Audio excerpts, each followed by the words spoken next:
Good evening and welcome to Pembroke Cricket Club on this rainy, splattering day. It's Thursday night, that means it's women's first team, Division 1 cricket. Tonight it is Pembroke versus Rush Cricket Club. As you can see, there was a slight delay to start due to there is a good bit of rain around the area at the moment. It's off and on. We may have to go off a little bit during the night. But as you can see, they are about to bowl the first delivery, where at the moment there have been no overs lost. The toss was won by Rush and they elected to bowl. Opening the batting tonight, Sarah Forbes, just back from her fine knock for Ireland in the ODIs, and she's joined by Mary Waldron. Straight away, Amy. That's Ashley McCormick bowling from the nursery end. Straight away, Sarah Forbes just off the mark with a little nudge into the leg side. That brings Mary Waldron onto strike. Her second game back for Pembroke since popping back over from Australia for a little bit. She had an unsuccessful outing last week against Balbriggan, so she'll want to improve on that, and hopefully she can.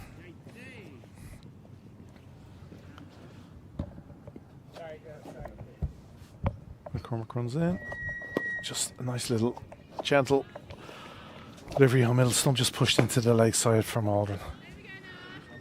So, while Craig and Amanda are still away enjoying themselves down in Australia, you're stuck with myself, Graham, tonight. For once, I'm not on the book doing the score, so I get to actually commentate on a women's game.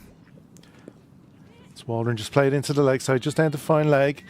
There is a fielder giving chase. They're able to come back for two. Just look, it manages to just creep over the boundary. That is for the first boundary of the evening. Lovely little push off her hips. Just wide of the fielder, backward square. And trickles over the boundary rope here in front of the nets. So a good start for Pembroke. 5 from the first 3 deliveries. So it's definitely a differing weather. You can see blue skies. It has just rained. There's clouds around as well. It's wide of off. Just cut into the offside. That is going to race away. And that is going to get to the boundary. Back-to-back boundaries for Waldron. With the power play in. Restrictions in place. Waldron just able to get that through the gap between point and cover. And it safely gets to the... Well, we've got... You can't see them yet, but when Niall gets back from his wanderings and we'll move the second camera around, we're surrounded by... advertising hoarding, all getting set up for the weekend. The Leinster Senior Cup final being held here on Saturday. Corky has a better delivery, beats the outside edge.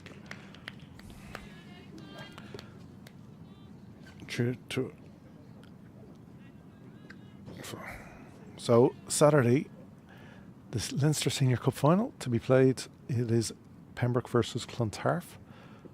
Should be, if weather permits, a cracking day here at Sydney Pride. Yeah, it's just played down to third. Although Point gets to cut it off. So it will just be a single to Waldron as end of the first over and 10 runs from it. Great start for Pembroke. Mary Waldron will keep the strike for the second over. Hey, could you tell the girls to tell them I said if they want to watch the benches? Yeah, please just use that. Cheers, bye.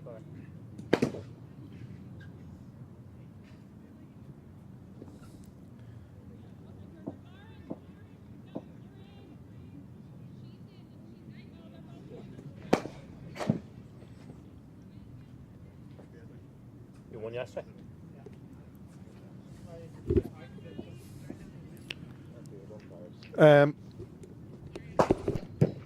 I know that. The game I was watching.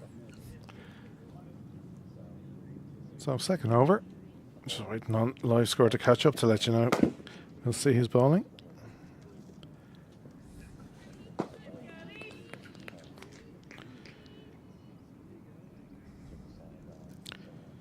So, Elise Jones to bowl from the St. John's Road end.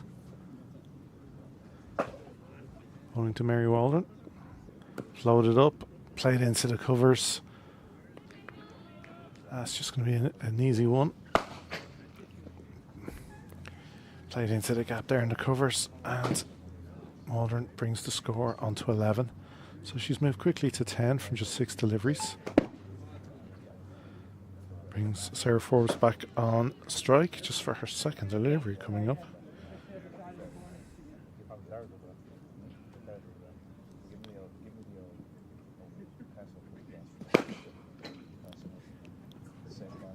Jones runs in on middle and off, and Waldron calls through for a quick one. That's great calling from Waldron. Just a little bit of an outside edge, played to third. Waldron with the quick shout and brings Forbes through.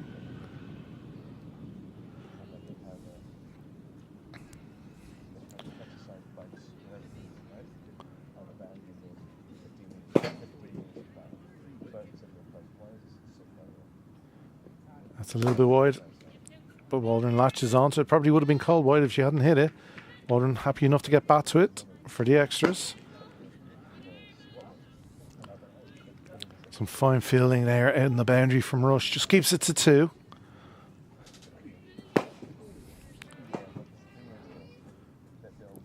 Waldron obviously hoping to try and just get that. It just came up short the railway line side boundary.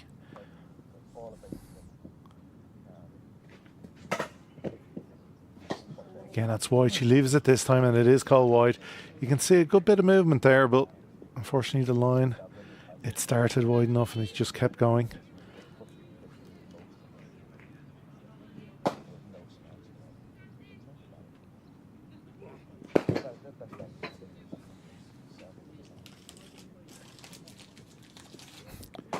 Oh, swell balls. That's a better line. Should be happy with that. Full, just on that fourth stump, beats the edge.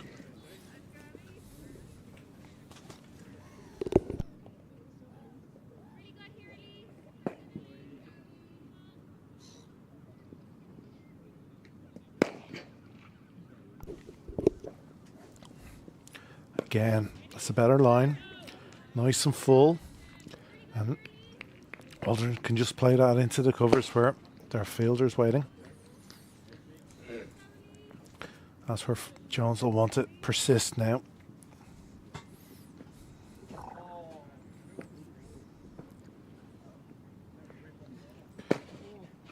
And again, just on that off stump, but this time Waldron's able to clip it away onto the leg side. She gets it enough to get it out to deep square. Yeah. Manages to get it in on one bounce and keeps it to a single. So that's the end of the second. Pembroke move on to 16 without loss.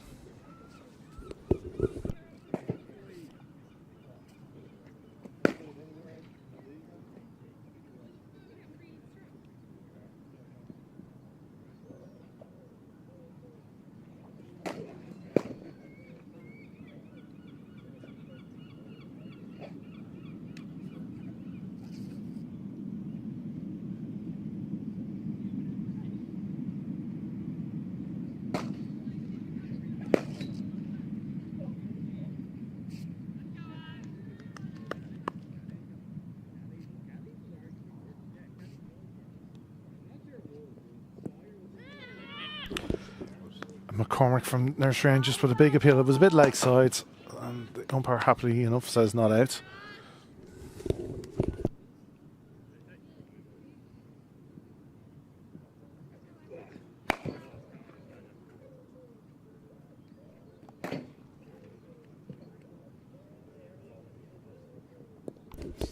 Again, McCormick is just drifting onto that leg stump, and Waldron puts it away nicely onto the leg side. They're thinking of 3. and Forbes does call her back. It just beat deep square leg wide enough that Forbes was able to call her back for 3.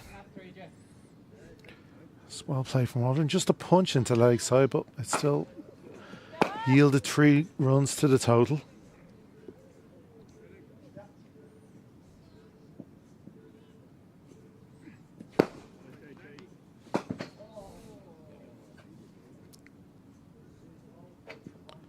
That's short. That's pulled away into the leg side. That's a good connection, and such a good connection. She stopped running halfway down the track. That went all the way to the boundary for 4. As soon as she hit it, her teammates were clapping, and she was able to stop halfway down. It was well hit from Forbes for her first boundary of the day.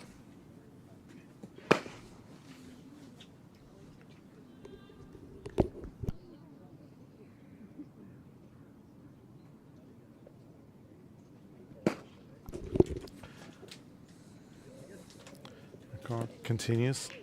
Just a gentle push into the offside. That'll be fielded by extra cover. And no run.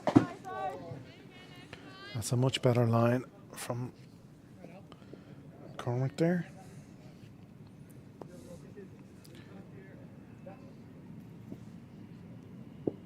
And she comes. Oh, that's a little bit too full. And Forbes straight away onto basically a full toss on her toes. Flicks it away, races to the boundary. That's 4 more to the total. Just whip through mid wickets. No chance to the fielders. That's her second boundary of the over. So very good over so far for Pembroke.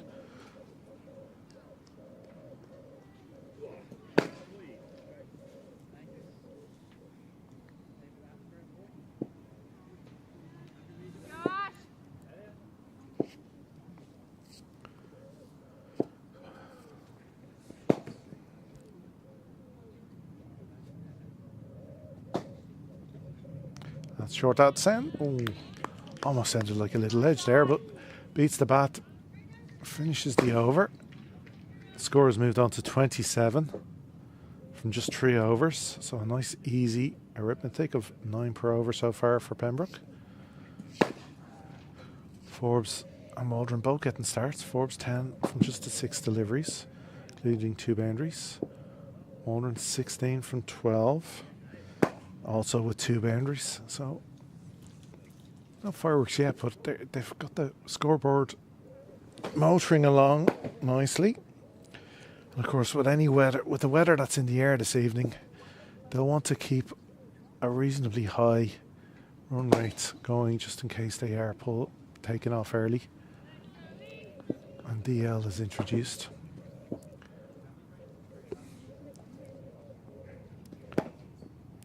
So Jones to continue into her second over from the St. John's Road end to Waldron.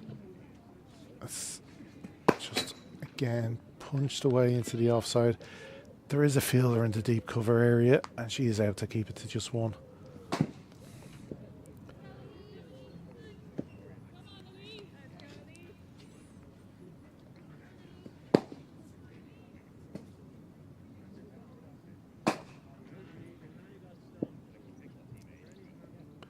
To the leg side, just a little clip from Forbes.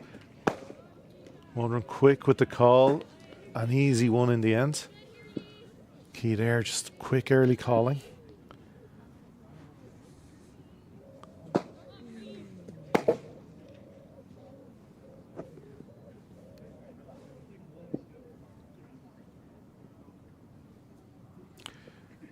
Jones in, Waldron it's full, she's able to punch it down.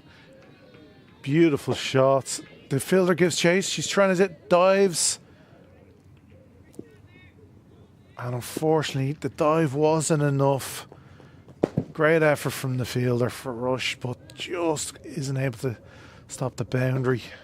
It was a lovely shot from Waldron. It just shows you don't have to overhit it as long as you place it well. And that was just a nice push straight down mid on for 4.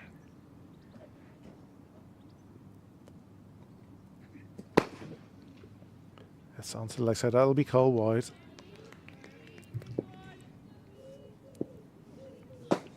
So the rush bowler's just struggling a little here with their line and length. Just trying to find that sweet spot. The way Jones is moving the ball, it's just she just needs to be a little bit fuller on off stump. That's a bit better. And that's well fielded. That's some sharp fielding to keep that to a dot ball.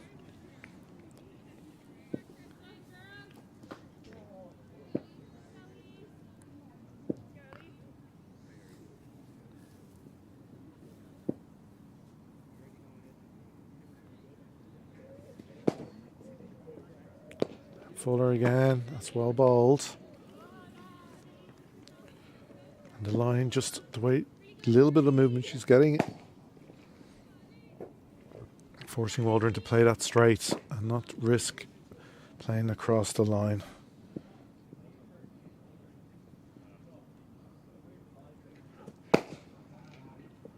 Again, but that just drifts onto the leg, allows the clip quickly, calling through. That's some fine running from Pembroke. That completes the 4th over. The score has moved on to 35 without loss. Forbes 11 off just 7. Deliveries Waldron 22 off 17.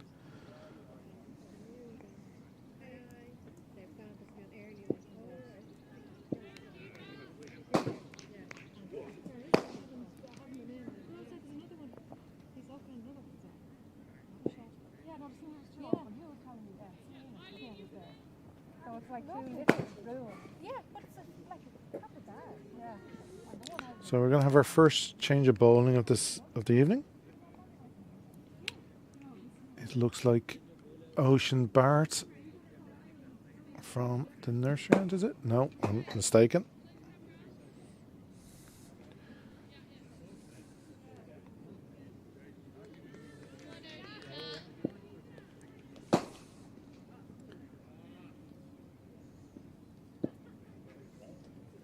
Adita Super Anna from the nursery end. Our first delivery, just Waldron's able to punch it into the leg side. Just going to pick up an easy 2. It's a good fielding on the boundary again from Rush. But it was just wide enough that allowed them to come through for 2. Oh yeah, something like that.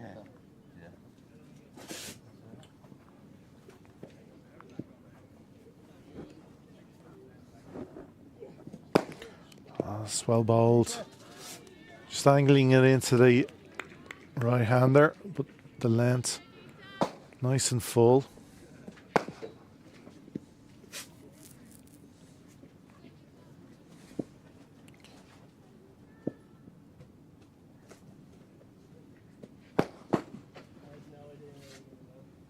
Again, just a little too much on the angle this time. Allows Waldron to clip it off her legs. So she should be looking just to start this outside off because she is bringing it back in.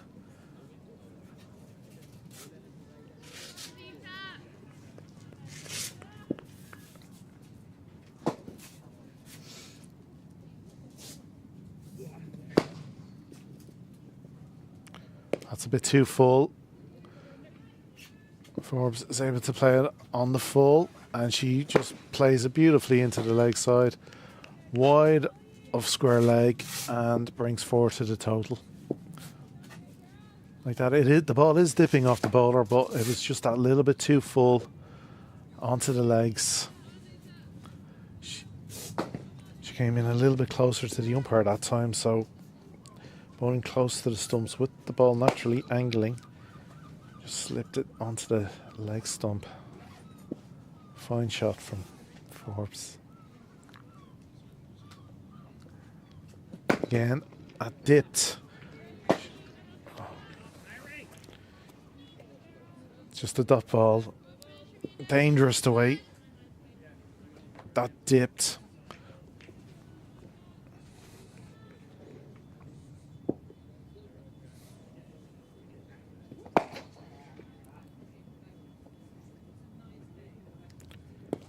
As well, bowled. bowled, but it's beautifully played from Forbes.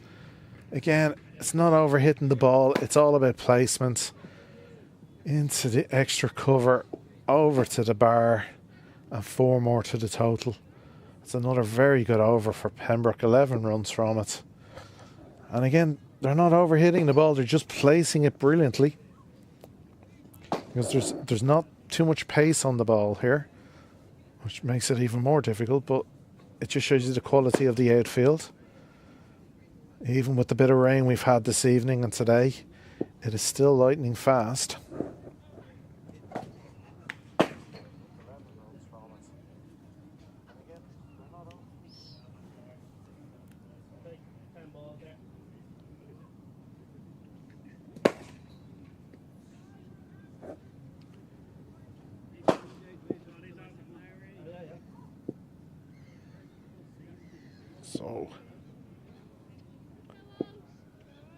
So this is Ocean Barrett now coming on to bowl. Coming on from the St. John's Road end. In her second year at Rush, all the way over from New Zealand.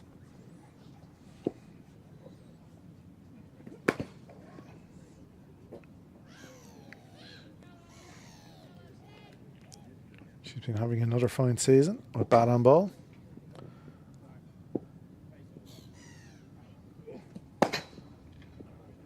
That's going to be called wide though. Commentator's curse. Just started it outside leg and it slid on. An easy decision for the umpire.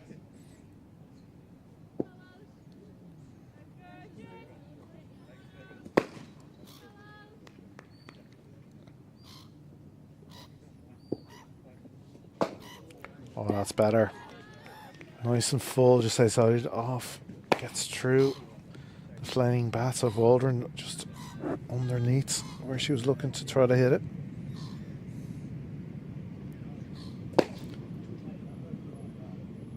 Oh, that's a bit too short, but played into the leg. Fielder comes around and it will just be the one.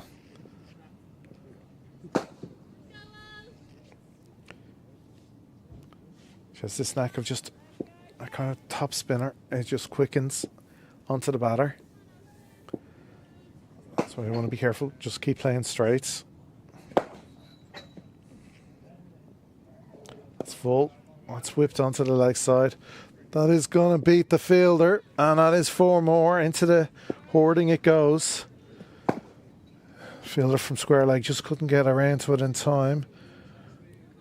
And gets to the hoarding there just in front of the wall. That's 4 more to the total. So Sarah Forbes is really playing the ball well off her legs this evening so far. She's moved quickly on to 23 from just 11 deliveries.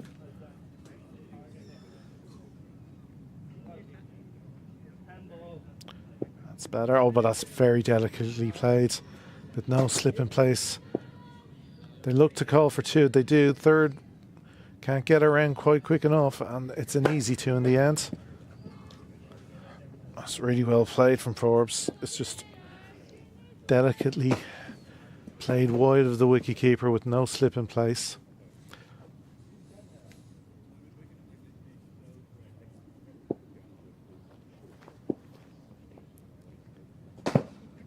Again, there's that little bit of quicker delivery.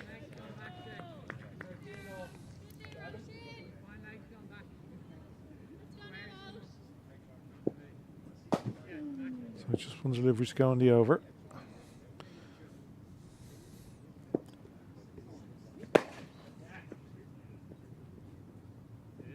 Oh, well bowled, but again, just using the angles well, Forbes. That ODI experience she's getting is certainly helping her game. Like that with a 50 last week against Zimbabwe. She finishes the over with a single to keep strike. Pembroke move on to 55 without loss off just 6 overs. So it's just slightly above 9 and over. Waldron 26 off just 22. And Forbes 26 but off just 14.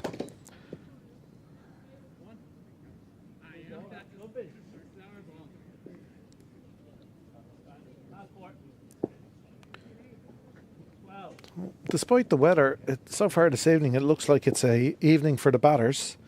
Elsewhere around Leinster, Leinster Well, you might have figured out you could at least give yourself a look. Leinster are playing Phoenix this evening in Rathmines. Leinster 53 without loss off just 6 overs. Balbriggan against the Hills, the little derby game up in Balbriggan. Balbriggan 54 for 3 off 7. And the one that we'll be keeping a close eye here in Sydney Parade is Clontarf against Marion. Clontarf are batting and have managed to get to 63 without loss off just 9 overs. Christina Coulter-Riley doing well there this evening. She's 44 off just 31. Oh. So we'll be hoping for a Clontarf win tonight from the Pembroke hat on. So Niall has come back to us. So we're up and running on. Oh, that's a wide angle. We got both cameras. Yeah, but look at it. Oh, give it a little wave there. It's all very jerky. Yeah. You can see my almost co-commentator waving in the scoreboard. So these are. Oh, that's a fine hit from Aldrin. Comes back on from the nursery, but play back over her head. That's straight down the boundary for 4. So we do have 3 cameras this evening. Well, no. Well, no, he's not. He's never happy. Even though the absolute amazing job he does, and look at that. That's better than. Stuttering. Yeah, but just be happy. No. You can see the first and second 11 training in the nets there. He's perfection is the name of the game with Niall Walsh.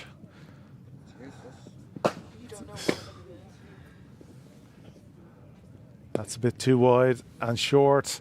Waldron able to manipulate the ball into the leg side. Forbes calling her back quickly for 2. And the weather has gotten a little, it's still chilly and dark, but the rain is gone for the moment. So the covers have come down off the score box, or the commentator's box. So we have a better view of the ground here now. That's Fuller. But again, she's able to manipulate it into the leg side. Just a single this time, straight to the fielder.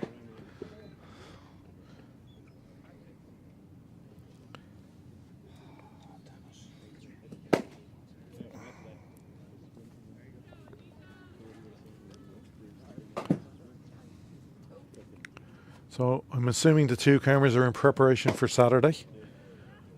The camera at both ends of the ground. Again, if you're just joining us, No. Cup final on Saturday, and well bowled from Adida. Just that line, it checked Forbes in her shot, and again she's getting a lovely dip on the ball. And here's the rain again. I'd say if we took a poll, all the watchers would be quite happy with the far camera. That's Fuller on it, and Forbes down on one knee, but there is a fielder at deep square leg. It will just be well backed up, keeps it to just 1. It's a good throw in from Ocean Bartlett at the deep square leg boundary.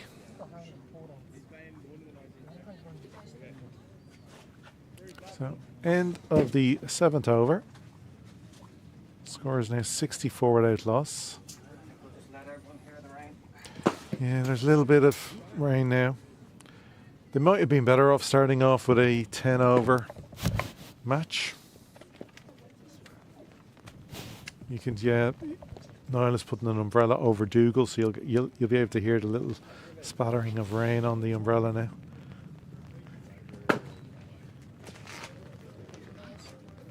A master of his craft.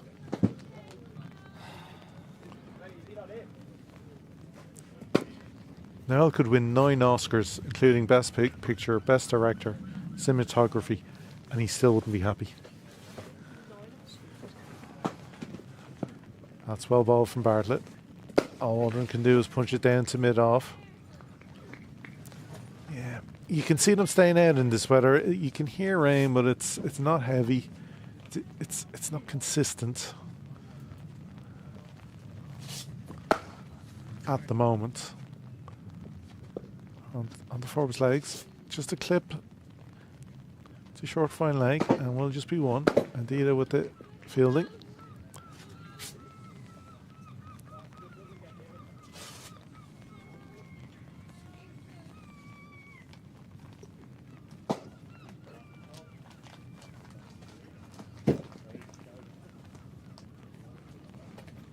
So as you can hear, every now and again it gets heavy and then gets light from that on the umbrella, so that gives you an idea of the intermittent nature of the rain. Oh, that's a fine shout, giving that out. Modern just looking to utilise that short lakeside boundary. It was full, but suspect just hitting her outside the line.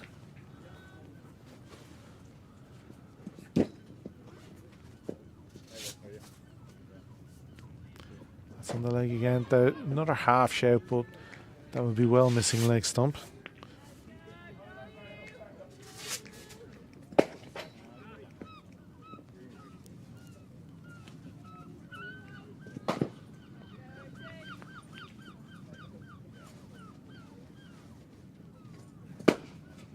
Again, she looks for that shot. This time she connects, and that's going to race down to the boundary, right in front of the changing room doors.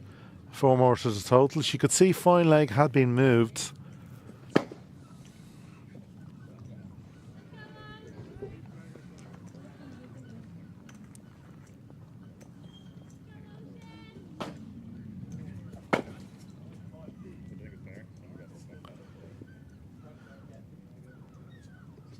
Again, with no fine leg in place, Waldron plays that ball down. It's trickling away. Will it get there? No, that's some fine. Oh, I spoke too soon. Oh, the rush fielder with a brilliant dive, but just couldn't quite keep it out off the boundary line. Literally just touched the rope. And that's 4 more. Very good over for Pembroke. 9 runs in the over. Scores moves on to 73.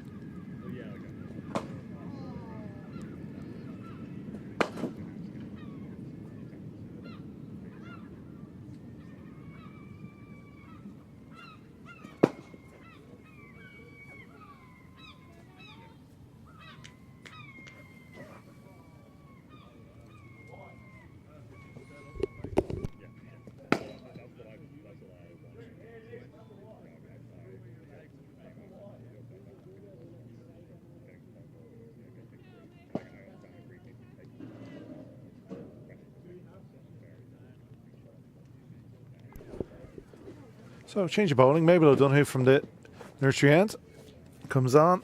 Forbes straight away able to clip her off her legs. Just going to be the one again out to Ocean Bartlett at deep square leg. At the fine throw in.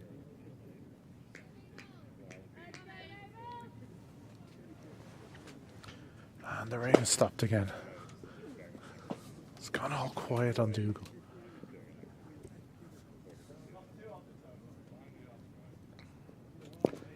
Ooh, just a quick punch and straight away with the call. That's some fine running and calling from Mary. Great rotation of strike here from Pembroke.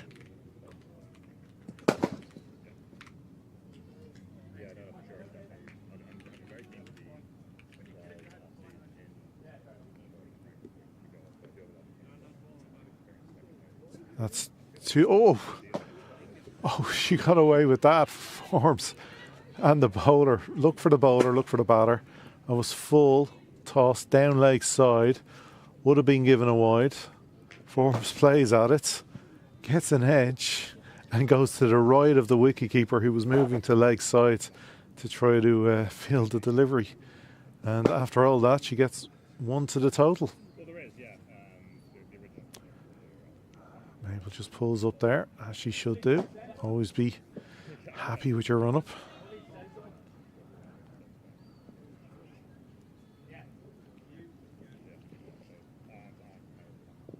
Again, that's down leg.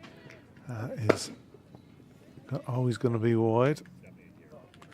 And it's too far for the batter to get anything on it.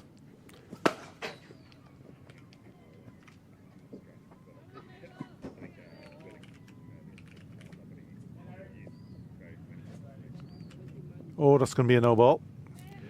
Unfortunately, the bowler just may have slipped in her hands. It is, like, is that damp conditions.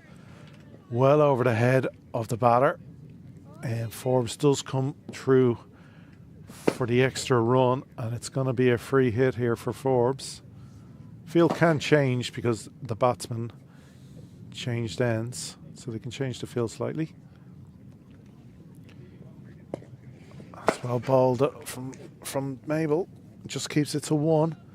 Forbes just able to play it into the leg side, and again, easily fielded out there, deep square leg.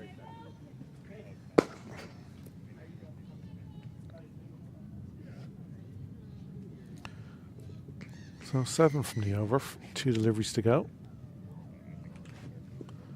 And she's just having trouble with her line here. Another wide.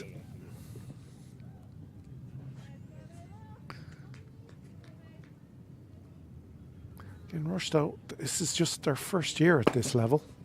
And they've gotten...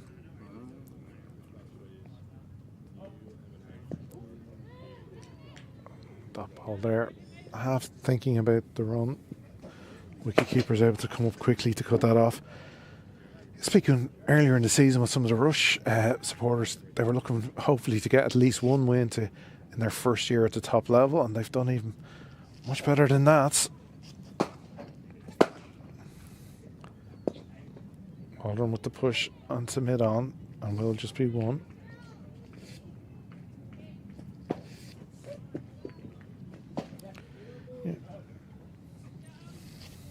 So end of the over. 8 runs from it. Score moves to 82 without loss after 9. So yeah, Rush in their first year, they're doing really well. Like 3 wins mightn't sound a lot, but when you've never played at this level before, and with such a young team, it's not a bad return. And the thing to be most delighted with, they're not bottom of the league. At the moment, that honour is held by the Hills, who are having a tough season with just the 2 wins. But the Hills, of course, they lose out so much by the Irish contingent in their team when they're missing, and also Talia Dunn being injured a lot this season.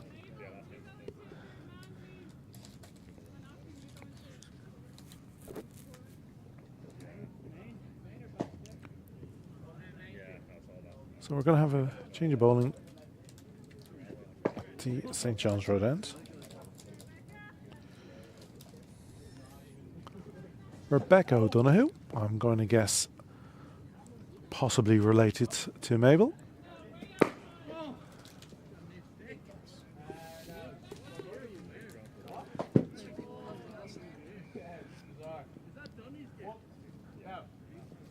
Again, just again drifting onto the leg side, just struggling with that line, and Forbes able to come Cole Waldron through for the extra.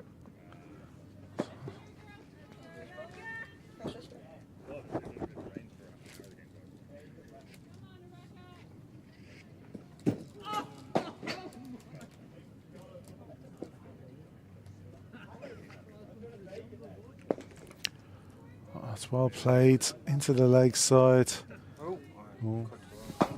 From Forbes. It will just be 1. Fielder there at Cow, as you can see now. A little glimpse of the advertising hoarding for Saturday's big game, the big cup final.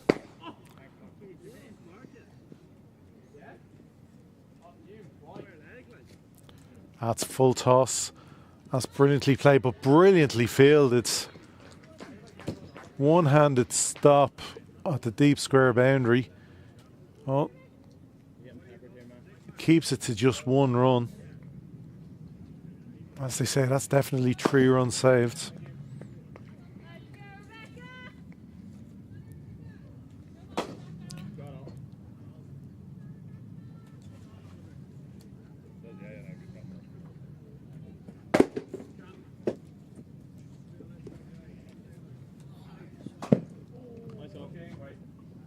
Forbes goes big, there is a fielder here at Cow and takes it on the first bounce.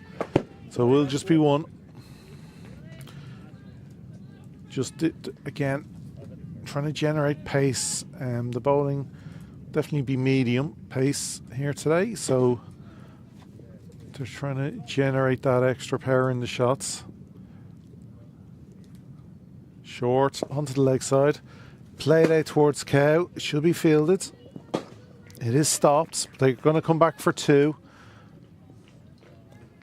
That's very good calling from Waldron. And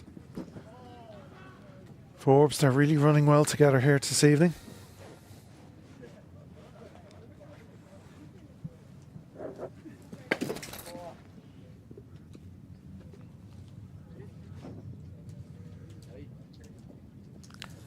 A little bit too short, just played off to mid-off, and a quick call from Waldron. It will be one in the end after the fumble.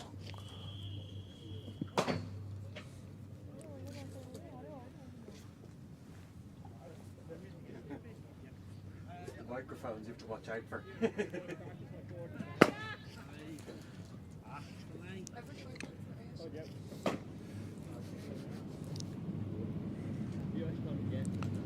That's nice and full. Forbes is able to play it into the leg side and will just again be one. So again, some good filling here on the leg side boundary from Rush. Backing up their bowler. And that is the end of the over. So a good finish for Rebecca O'Donoghue. Pembroke do manage to move to 91 from 10 overs. So nice, easy 9.1 per over. Even I can do that.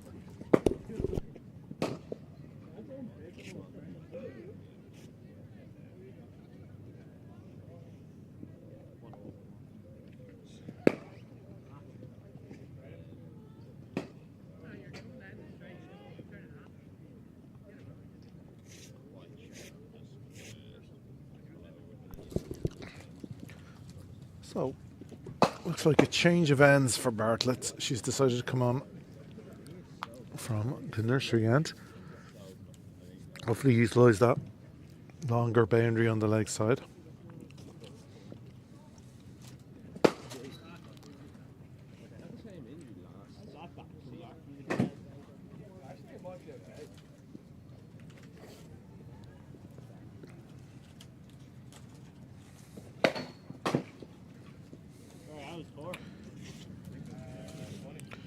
Just shepherding our fielders around a little on the leg side, making sure she's happy. Forbes to face. Oh, that's too full. She gets that on the full. There is a fielder there. She has a little fumble. And they will come back for two. The umpire is happy enough though, I think, because Forbes advanced down the track. They were happy. That would have been below waist height at the crease.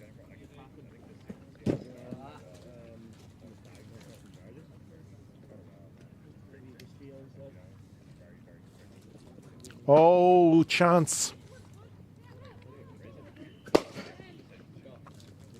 And they come through for the bye. That's really well bowled from Bartlett. She beats Forbes, all ends up, but unfortunately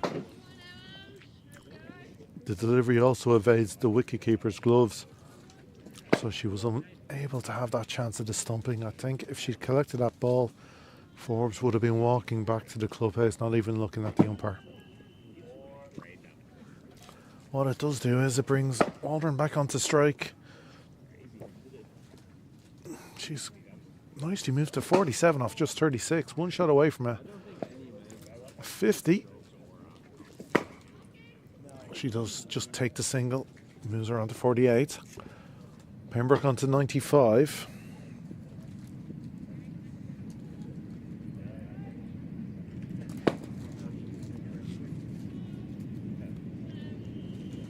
You can see the wicket-keeper for Rush is still annoyed at herself for missing that stumping. It's again full on the leg side, so just tipped away for one. Sensible batting.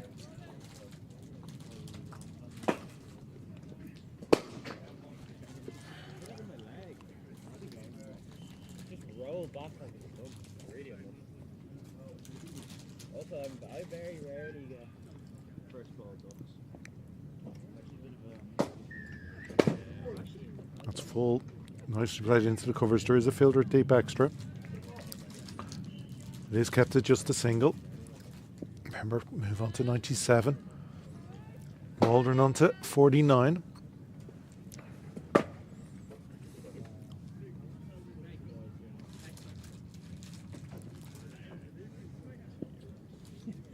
That's the quicker ball.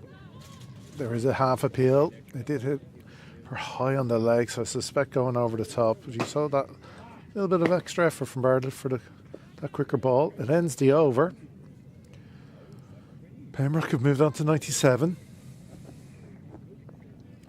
Elsewhere this evening, Clontarf are still going well. Marion have fought back a little though. Clontarf 105 without loss, so 100 run opening partnership between Freya Sargent and Christina Coulter Riley. Riley with 63, Sargent 36. Again, Pembroke will be hoping for a good last 5 overs there. Leinster have moved on to 101 for just 1 wicket off just 12 overs against Phoenix. Balbriggan 95 for 3 off 12 overs. So again, it's a tough night again by the looks of it for the bowlers. That's down leg. It looks like it's come off the pad. Yeah, you can see the soft signal from the umpire, and it is leg buys. I don't think just drifting a little, but just onto the pads of Waldron. I'm glad it was a quick signal from the umpire, so it didn't get our teammates up clapping at 50 too early. That's on leg, and that's hiked away onto the leg side. But again, the rush field are doing really well, getting their body behind the ball. Up and down in one motion, keeps it to 1.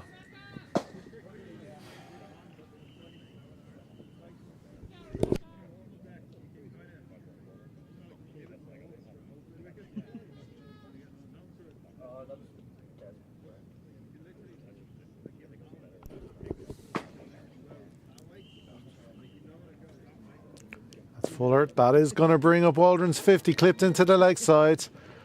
And our teammates rise in salutes.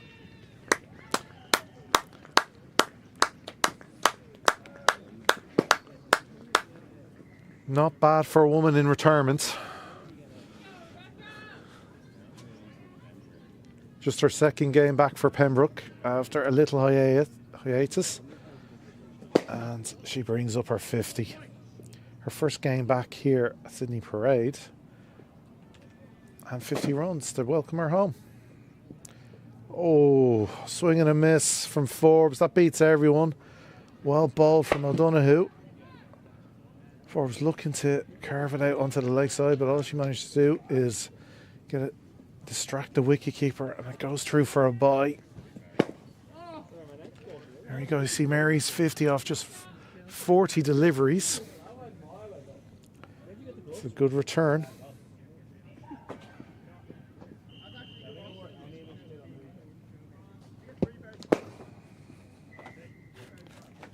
That's Fuller, punch down. Again, good fielding from Rush, getting their body behind it every time. So even if they fumble, it stopped, and just 1 for Waldron. So who knows, with 8 overs to go, if there was some fireworks here from Pembroke, she may even convert. That's clipped into the leg side. It will be 1 again. It's Bartley, who's feeling really well on that square leg boundary, whether it be on the wall side or the railway line side. Keeps it to 1.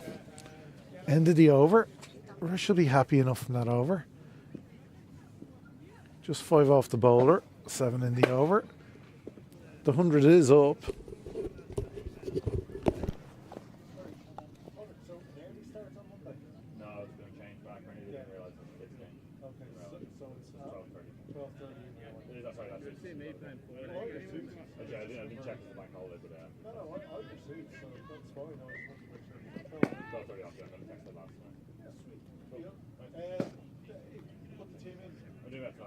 Perfect. I'll print the sheets. Perfect. Thank you. Cheers.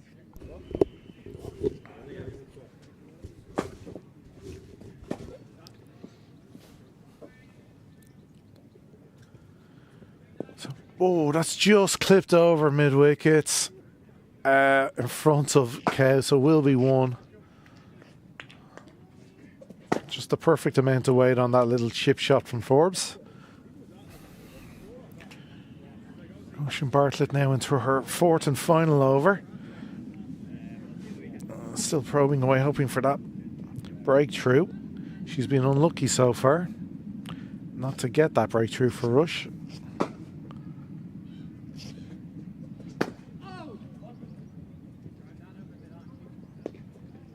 Again, a good delivery. Just about. Pembroke able to take the one though. The field is deep on the leg side and just punched delicately into square leg.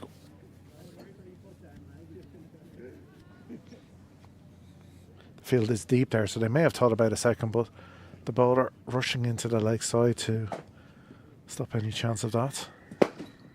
That's the quicker one. Forbes gets down on one leg, gets just the right amount of bat on it, and you can just over the boundary line. 4 more to the total. She spotted the quicker one, got down and plays it really well. You see here, just gets into position and just the right amount of bat. Good risk reward shot there. If she'd missed it, I'm sure there would have been a huge shout for LB. But beautifully played for 4. Gave no chance to what you'd say is a fly slip coming around. Again, looks to play it on the leg side and does. And again, with no fine leg in position, it's a run getting shot, and they are going to pick up another 2.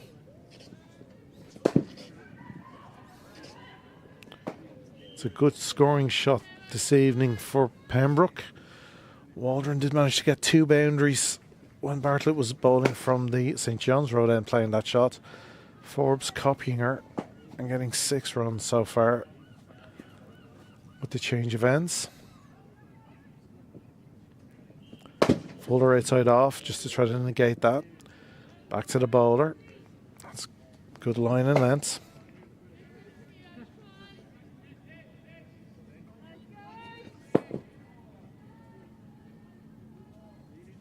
Just for the laugh. Oh, desperate. Full and just a little punch.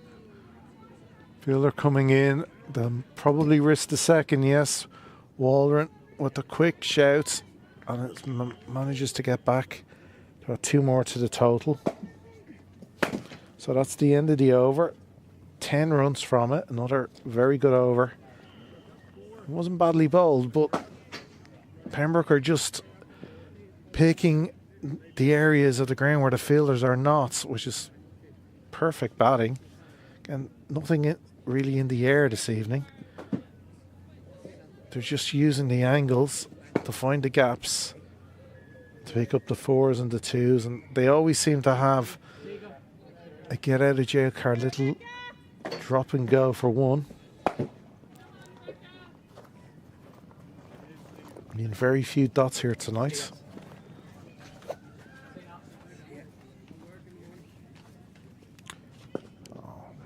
That is a great shot from Waldron.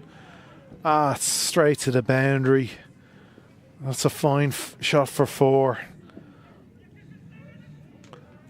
Wasn't the worst delivery in the world, but she just gave herself some room, opened up the offside, and just picked again. It's been the placement tonight that has been so good from these openers.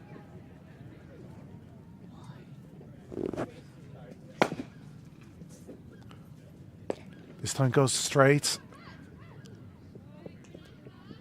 The fielder does cut it off, but can't keep them from getting the single. Again, that's what's worked so well for Pembroke this evening, the rotation of the strike.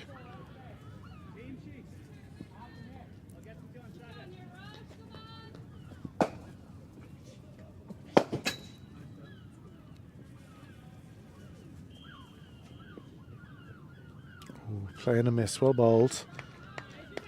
Nice and full outside off.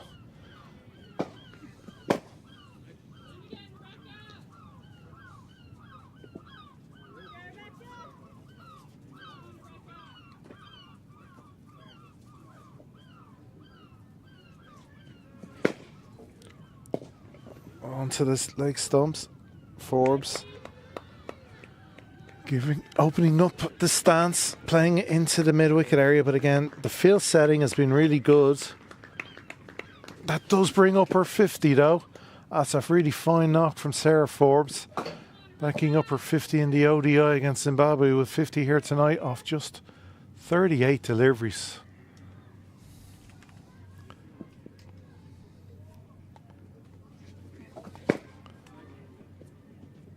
That's full. That is played down the ground. It is only going to be a 1-2 mid-off out, sorry. You can see there are 6 fours from Forbes. Strike rate of 131.58. Just what you want from your opener.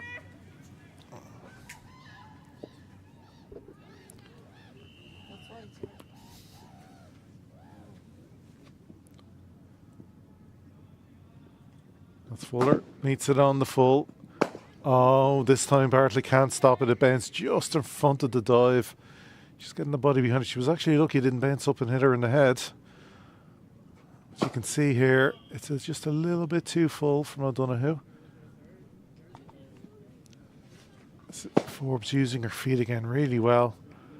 You can see her just bounced right just in front. Great effort, but can't stop the boundary. We're sure definitely fully committing tonight in the field.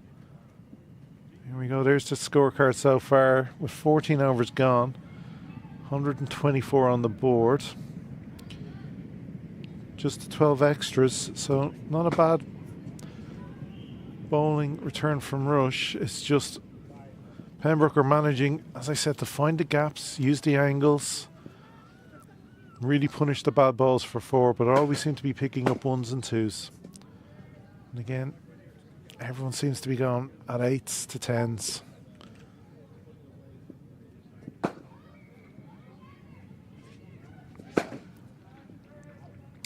Adita back on from the nursery end. That's short. That's going to be a chance. Going to be taken? No. Just in front of mid-off. Again, just Rush not getting that bit of luck so far this evening. That's where the bowler wants you to actually hit it a little bit better. Bouncing just a couple of feet in front of the fielder. Forbes down the track. It is going to be, oh, a yes, no. They do come through for the 1. It is going to be a leg by. Complete mix up, but the batters can have a little giggle about it now.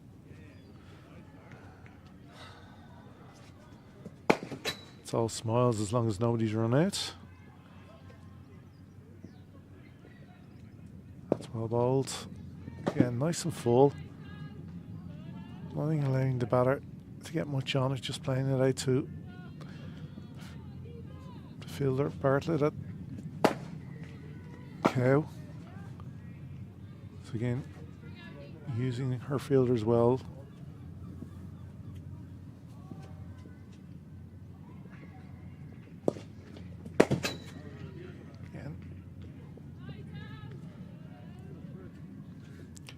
They are managing to get bat on ball here, Pembroke, but we should be happy enough that they're keeping the boundary count down.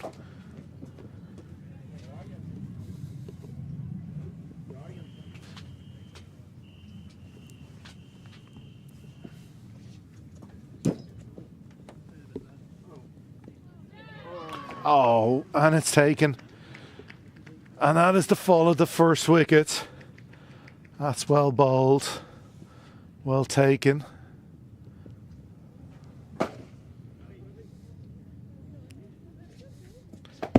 So Rush finally make the breakthrough here in the 15th over.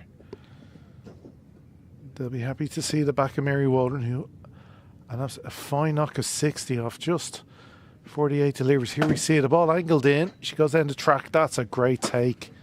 Not an easy catch for any wicketkeeper. That's with the movement of that, and you can see there. I think that was a well done from Mary.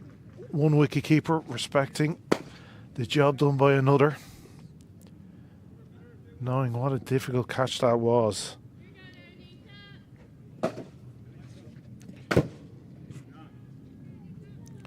Finding the outside edge there, that would have added a bit of extra pace onto it.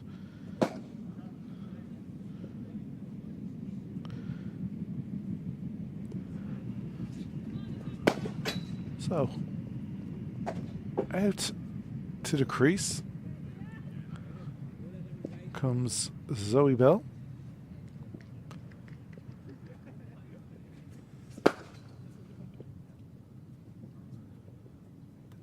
Adida just slipping down onto the leg stump. Beats everyone and will be a wide.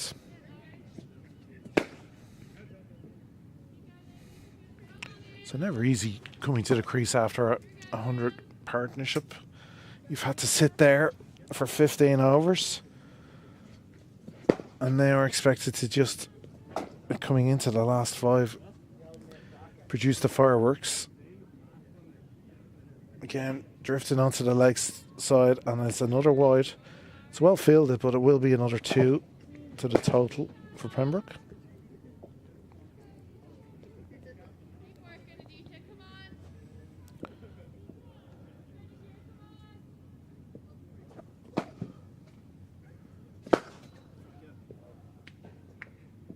It's a better line, but again, it's just with the angle. Because she bowls so close to the stumps, when she does get that natural little in dipper, it is just drifting. As she progresses up to the age levels, you'd be hoping she'd be using her crease a bit more to help her angles. That's a better ball outside off, but straight to the fielder cover. So, for anybody who doesn't know the rush thing, that was Jane Butterley with the catch behind the stumps to help remove Waldron.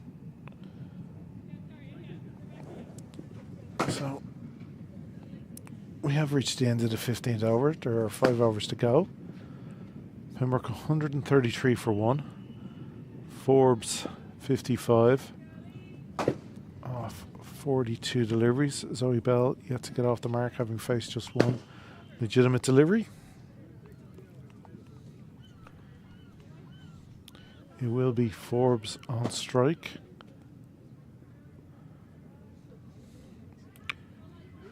There is going to be a change of bowling here at the St. John's Road end.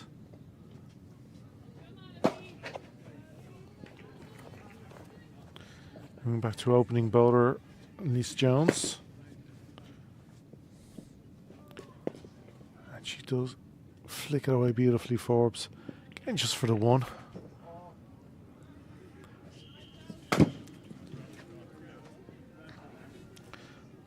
Some of these rush fielders seem to have, magnets on their hands. The way the ball is finding them and going in.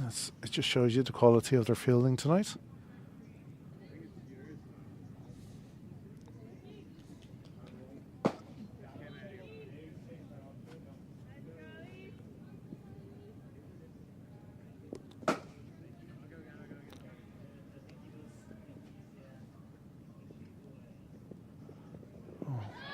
Appeal.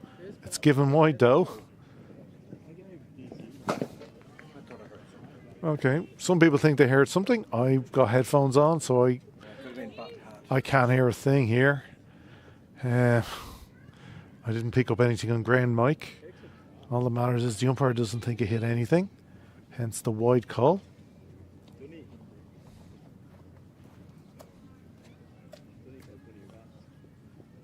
That's a better ball. That's very well bowled from Jones. Full, just on 4th stump, beats the shot from Bell.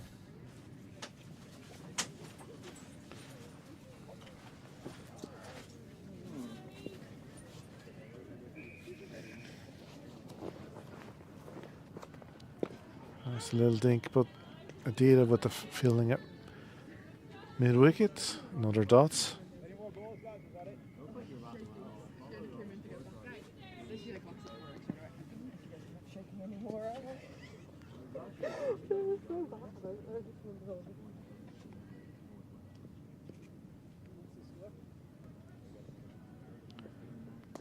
That's a better shot from Bell.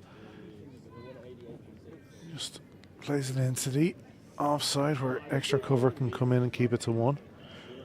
Here little raindrops again now on the umbrella. Little smatterings.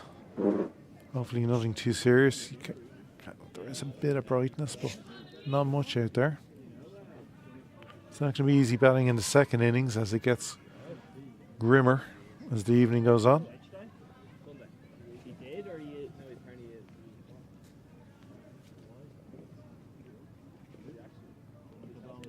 Oh, that's a little bit too full. Forbes manages to cut it away.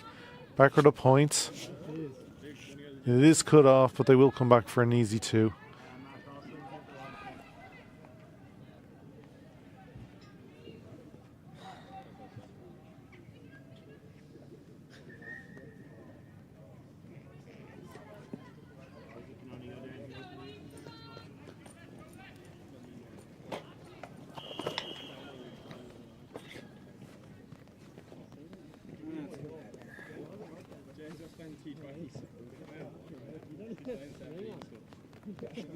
Forbes down the track.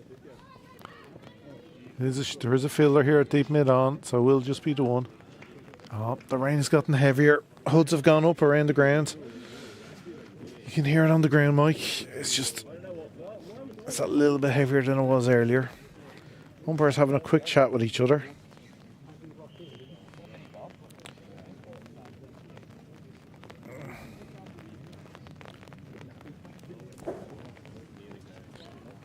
There's just the 4 overs to go in this first innings.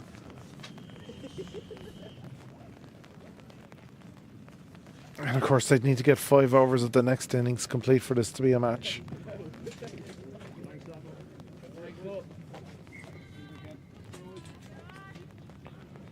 So, change of bowling from the nursery ends.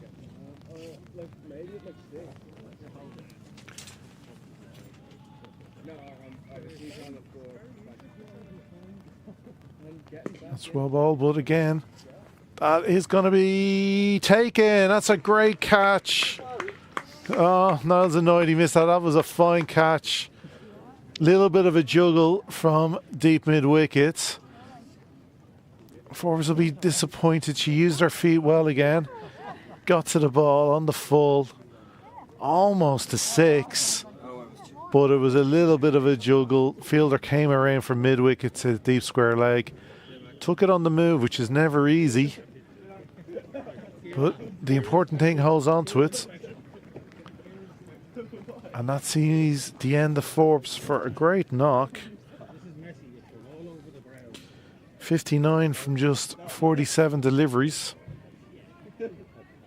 Sorry, 46 deliveries. That catch was taken by Rebecca O'Donoghue. So McCormick, who opened the bowling from that end and probably wasn't happy with her figures in her first 2 overs. She had gone for 21, but her first delivery into her new spell, and she picks up the wicket of Forbes. That brings the Pembroke skipper to the crease, Shauna Kavanagh, and straight away off the mark with a punch down the ground. Shauna Kavanagh, of course, coming off a great knock last week. Unfortunately, in a losing cause. She's not out at the ends. Couldn't just get enough people to stay with her in the middle to see Pembroke home. She'll be hoping for a bit better tonight, especially now with runs on the board. She'll be hoping our bowlers can do a job. And they well filled it from mid on, cuts off the single. They did have a little look.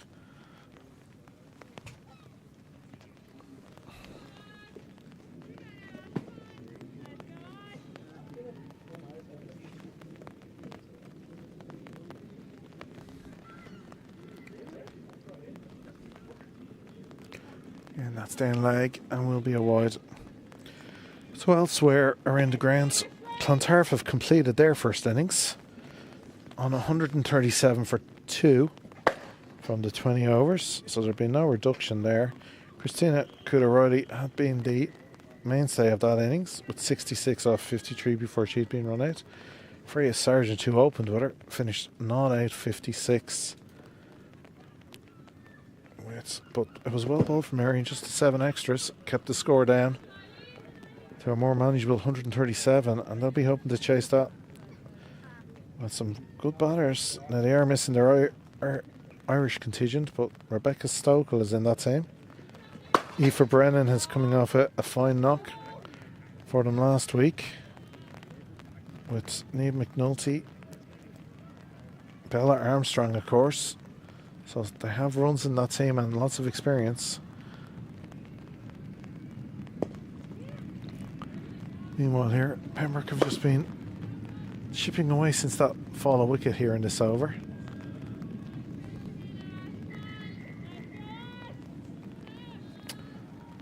Leinster against Phoenix. Leinster are putting on an imposing total, only in the 19th over, and they're 159 for 2.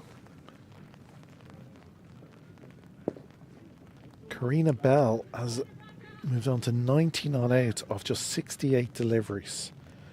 She opened the batting this evening for Leinster, so she'll be hoping in the remaining 10 deliveries she can face enough to get 10 runs.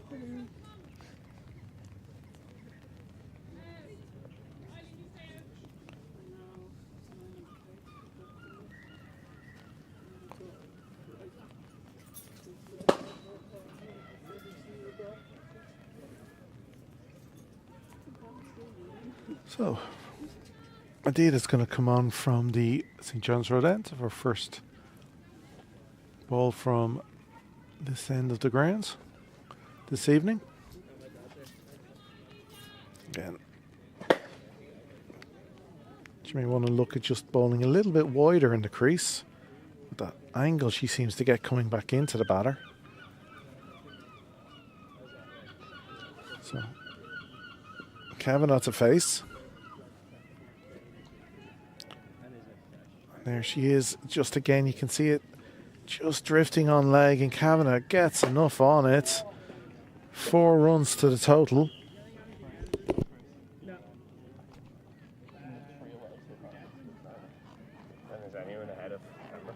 Leinster, like,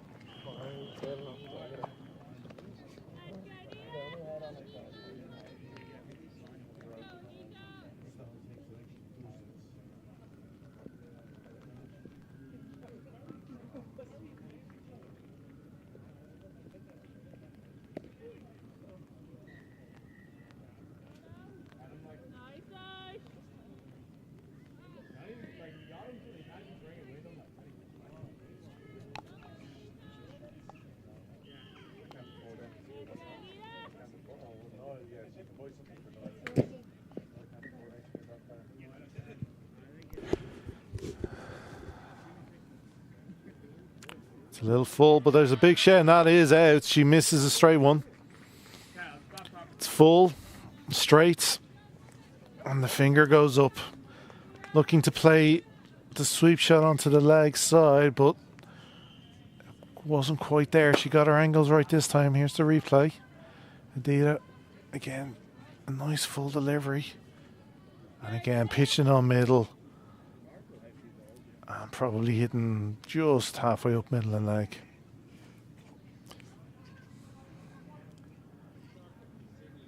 Or that's what the umpire was thinking at the very least, as his finger went straight up. He was more than happy.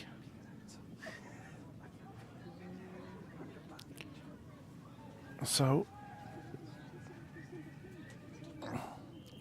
Bell'll be disappointed there. She didn't get the start she wanted, coming in at 3 and only managed to get 4 off 8. But it does bring to the crease Emer Mullen for her first bat of the season. Somebody else who's been away on travelling. Of course, the batting trophy, Leinster batting trophy winner of last season, with in Division 2 with parallel figures. And straight away she gets onto a short delivery, plays it into the leg side, gets off the mark.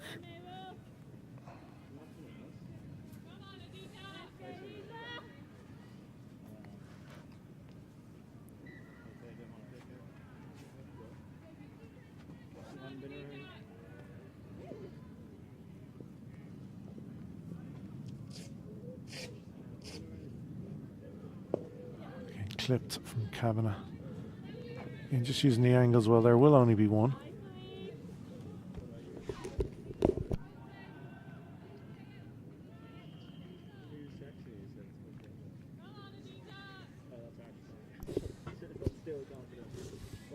Figure out on Saturday if that wasn't. Mullen latches onto that short one brilliantly. Beats the fielder at just backward square, beats the fielder at deep square, and 4 to the total. And we even got a Joe cameo. Here we go. She just picks the length quickly. It is going down leg, and she just latches onto it. And again, Joe praying for runs for Monday, obviously. Yeah, you can see a bit of weight there. Not enough training going in. More laps needed from the twos players. I've said this a few times recently, Graham. There's a pots and kettles thing going on here. Oh, I so know I'd be in the glass house throwing the stones. Niall would like to compare me to the fine, fit young men of the ones and twos. I'm happy to be compared to them. Certainly wouldn't bowl as bad as some of them. Glass house, stones. We'll find a game you're playing. We'll make you play a game, and then we'll. Yeah, give me 270 runs. I'll be happy to bowl. Commentating on you.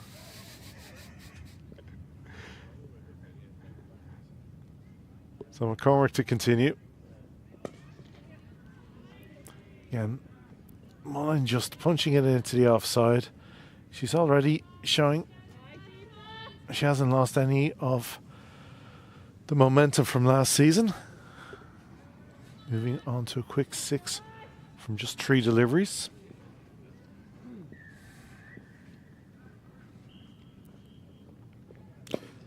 Kavanagh down the track. Doesn't quite get hold of it, so it will just only be a 1 to mid-on.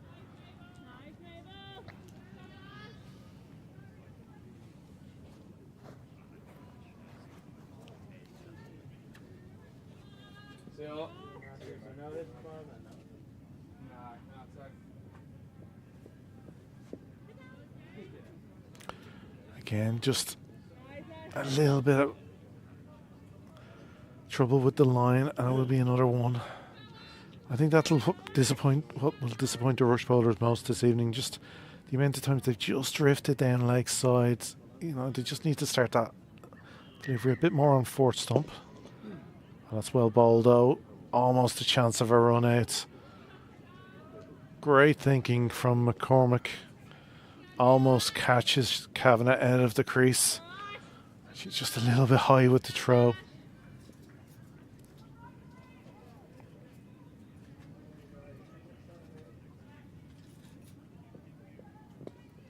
Oh, bit of luck for Mullen. Looking to play it into the covers. Somehow it squeezes out to deep square leg, and they manage to run 2.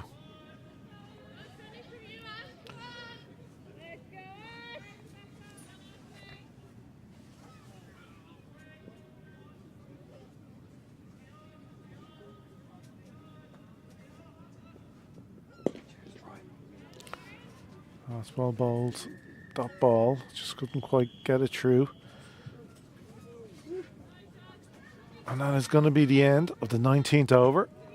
Pembroke have moved to 162 for 3.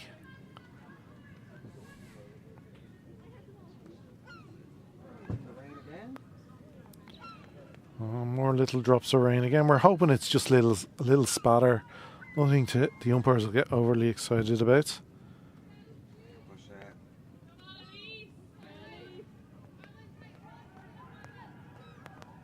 At least allegedly, it's coming from over there somewhere. Yeah, it's it looks. You can see on the screen there. It looks like it's coming from the left of your screen.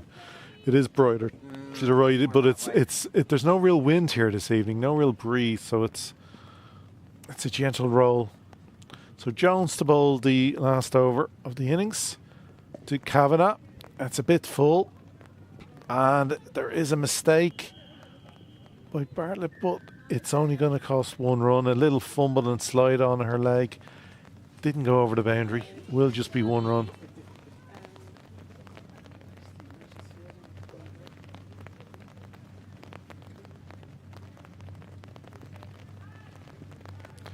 You can hear there the rain has gotten heavier again, but there is brightness.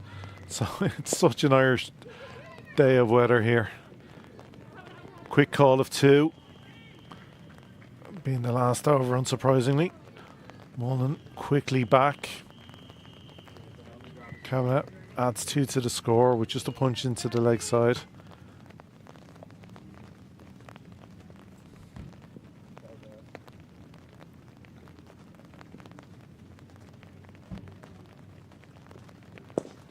Again, Kavanagh with the punch into the leg side. This time she hit it too well.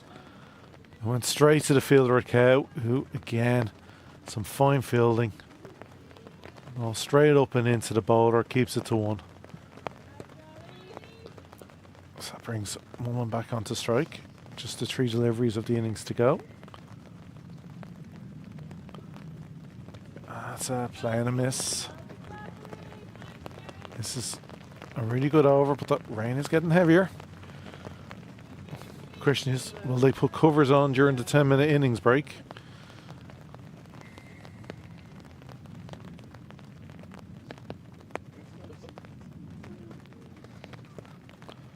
That's full, a little bit too full. Allows Mullen just to get a little bit of a dink of a bat onto it. Played into mid on for 1. Oh, that's gotten much, much, much heavier now.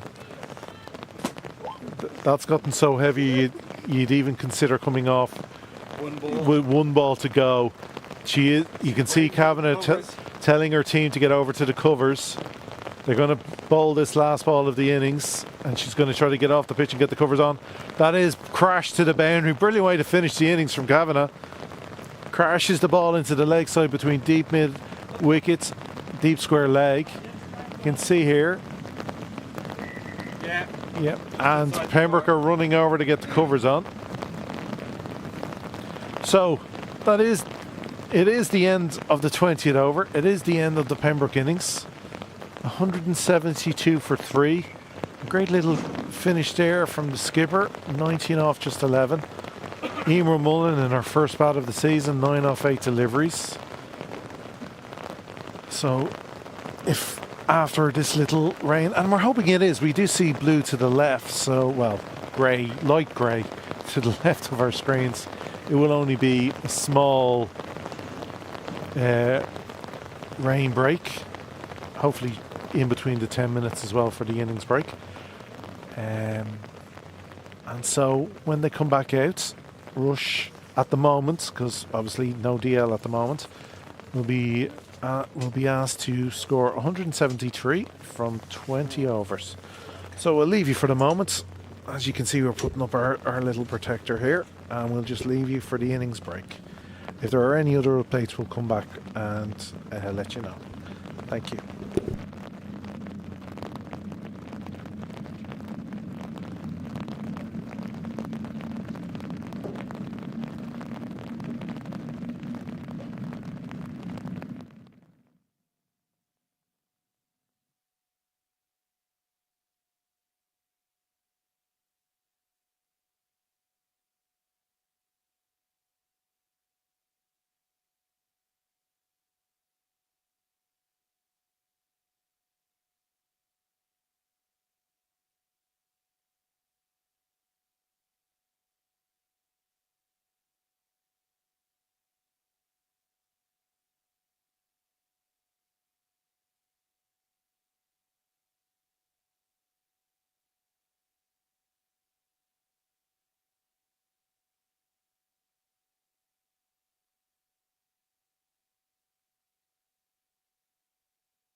Welcome back.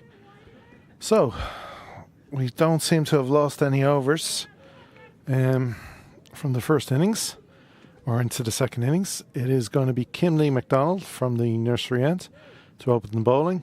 Pembroke starting with a slip. Claire Shillington. That's short. But it is just played into the covers to Mary Waldron. So we've Shauna Kavanagh behind the stumps. Opening the batting this evening for Rush is Ocean Bartlett. And unfortunately I can't see the other batter at this time.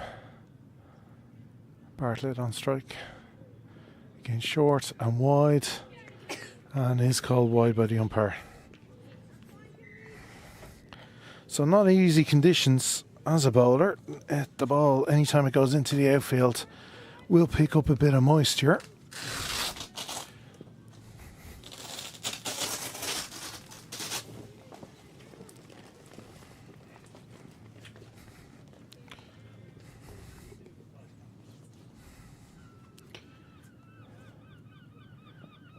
Again, that's short. It's in the air though.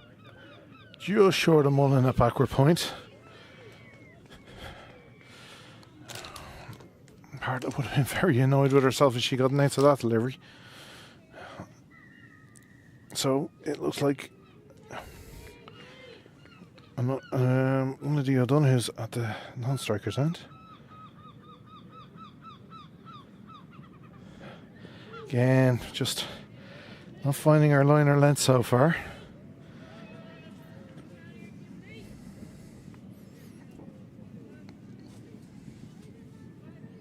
So it's Mabel O'Donoghue at the non-striker's end.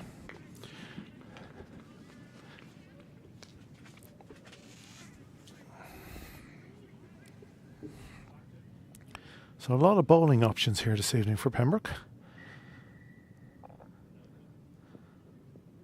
That's a better delivery. It's fuller, it's straighter. Back to the safe hands of Kavanagh standing up to the stumps. So this evening, the spin of Forbes and Bell, and the seamers of Barry Nicol, Susie Whaley. To back up Kimlee MacDonald, you have spin from Izzy McLean, and possibly even Mary Waldron to turn her arm over if so required. That's a fine shot, but a great half stop from Kimlee MacDonald. She manages to get down. That's almost run outs. A bit of lazy running there. Direct hit would have been interesting. So lots and lots of bowling options for Pembroke. So no excuse from them if somebody isn't working out to toss the bowler in and have a look at somebody else. And some of these bowlers have been in fine form in the last few weeks.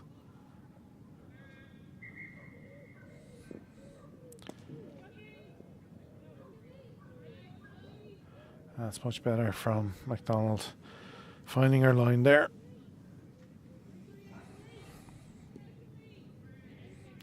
Oh, of course, I forgot Anna Beale, of course, to bowl. Who's topping the Division 2 bowling charts at the moment. Or for the bowling trophy.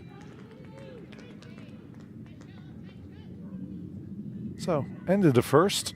Just the 3 from it. 2 of them wide, so obviously Pembroke straight away on top.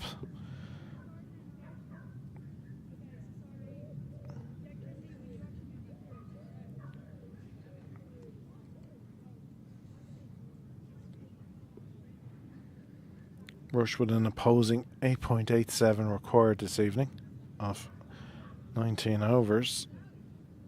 So every over, just about 9 runs needed.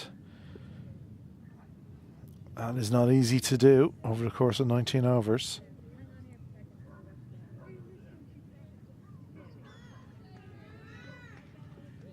So very Nicol to take the new ball from the St. John's Road end.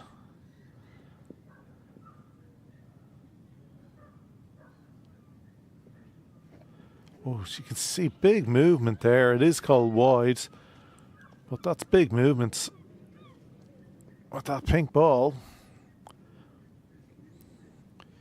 A lot of away swing.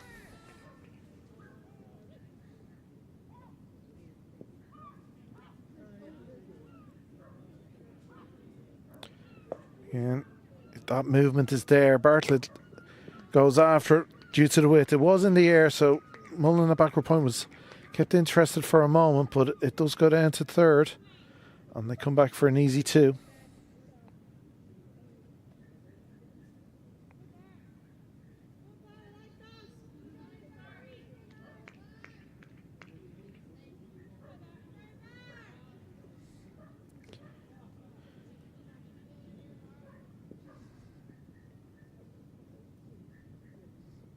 That's shorter on the stumps. Just played back for that ball. So they're already coming to the end of the 6th over in or in Castle Avenue in the Clontarf Marion game. Oh, there's an edge. It is played down to third. It will just be 1. So it looks like any width, Bartlett's going to go after it. So yeah, over in Castle Avenue on the north side of Dublin, after making 137 for 2 off 20, Marion are 35 for 2 in reply.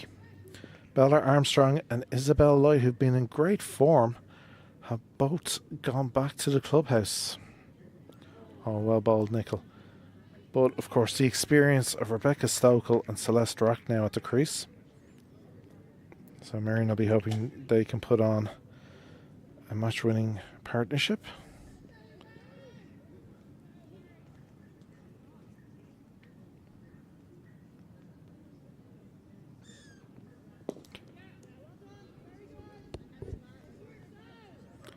That's just played gently into the leg side. Just 1 to the total. This is where it'll be important for Pembroke.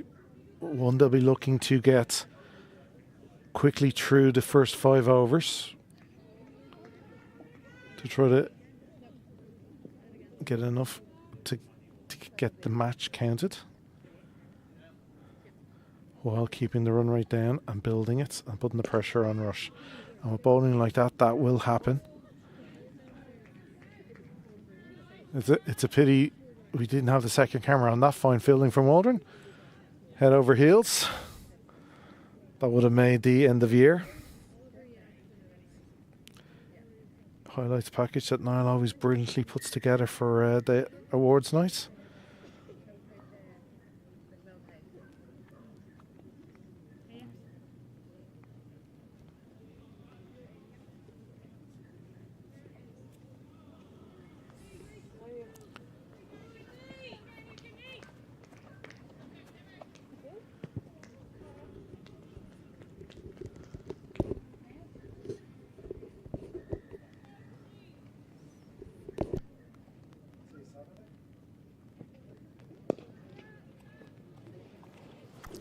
That's a fine strike.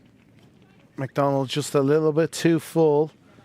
Allows Donahue just to get to it on the full. Hits it into the vacant mid-on area, and it brings up the first boundary of the day for Rush.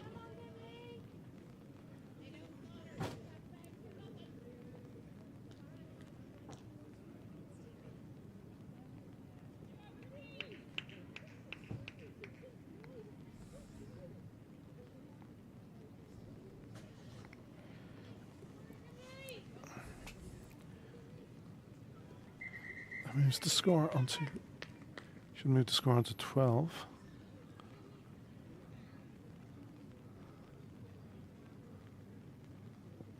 That's a better delivery. Again, it's a little bit upish.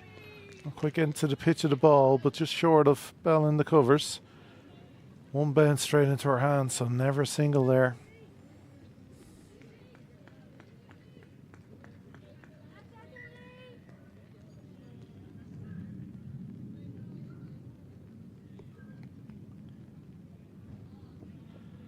That's a fine delivery, and that's a chance. Oh, very difficult one. That was an under edge. They either stick or they don't. This time it didn't. Races away down to the boundary for 4. That would have been a spectacular take, just because you could see how much power must have been and how quick the ball must have been going to reach the boundary. But it was just an under edge that on the fingertips of the wicketkeeper's gloves. And I just couldn't quite hang on to it.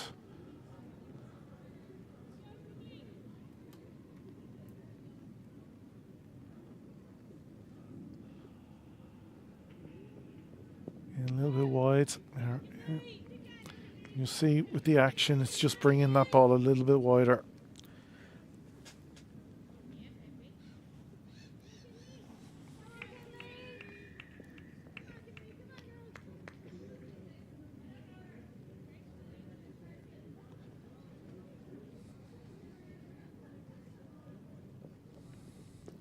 It's a better delivery. It's going to be a dot.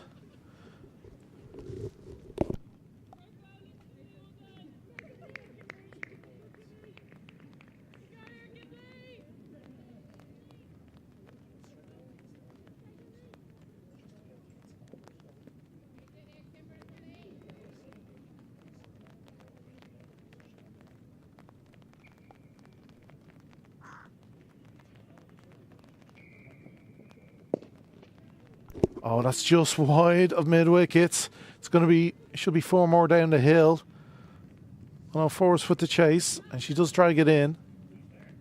Keeps it to 2. That's well chased. Oh, again, it was a low full toss. I don't know who latching onto it, and just wide of mid wicket.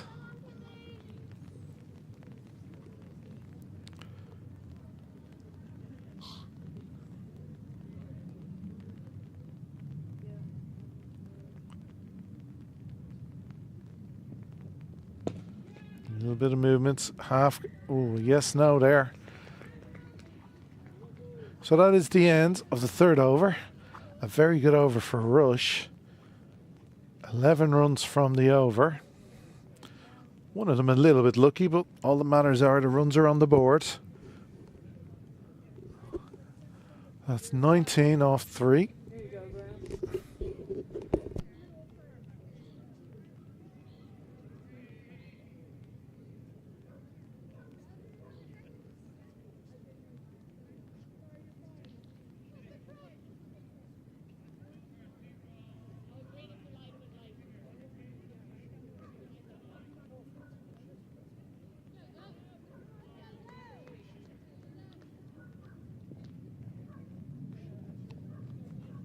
So change of bowling. Bell from the St. John's Road end. Change to spin.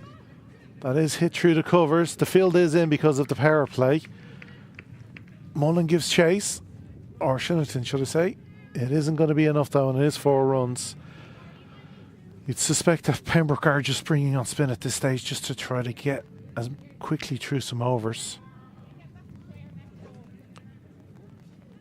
And get this into the state where we, no matter what the weather brings, we do have a match. Because unfortunately, it is going to get dark soon with all this cloud cover around. So Bell continues. That's well bowled. It's just a punch down to Whaley at mid-on. It's going to just be a 1. That's good. Good bowling and good fielding. The key here for a spinner with the field in is to really bowl to your field. That's a little too full. It is called no ball, and it is 4 runs as well. So the best possible outcome for Rush, worst for Pembroke. Not easy in these conditions trying to wrap the fingers around the ball. However, you don't bowl unless you're sure you have your grip, so it was just too full, too high.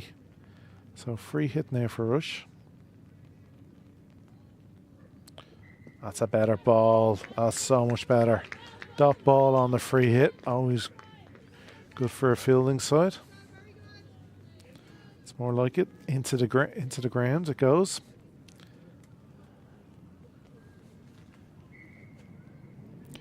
Again, much better length. That's the length Pembroke need to persist at. Trust your fielders will do their job.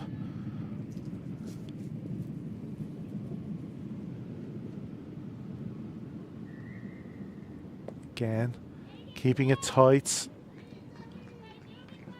This is a good comeback here. 3 very good deliveries in a row.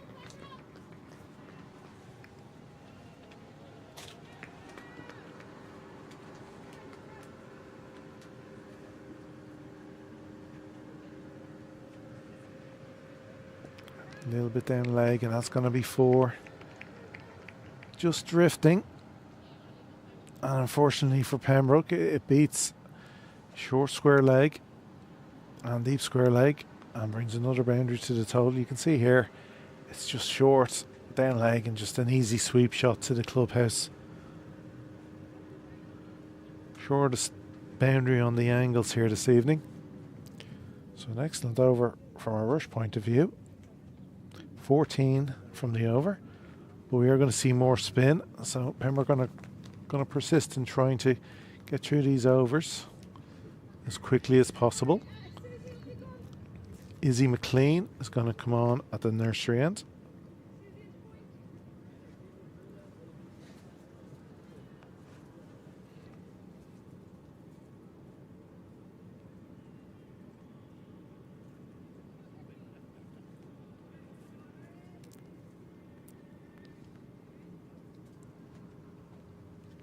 So in comes McLean. That's well down from Waldron. But her old footballing skills coming into play there. But they're coming back for 3 because a little bit of a hesitation from the Pembroke fielding team. And brilliant running from... That's excellent running from Pembroke, or from Rush. Sorry, it's for 2. That's a little bit too wide. And rightly called wide. As you could see, it started out and kept going.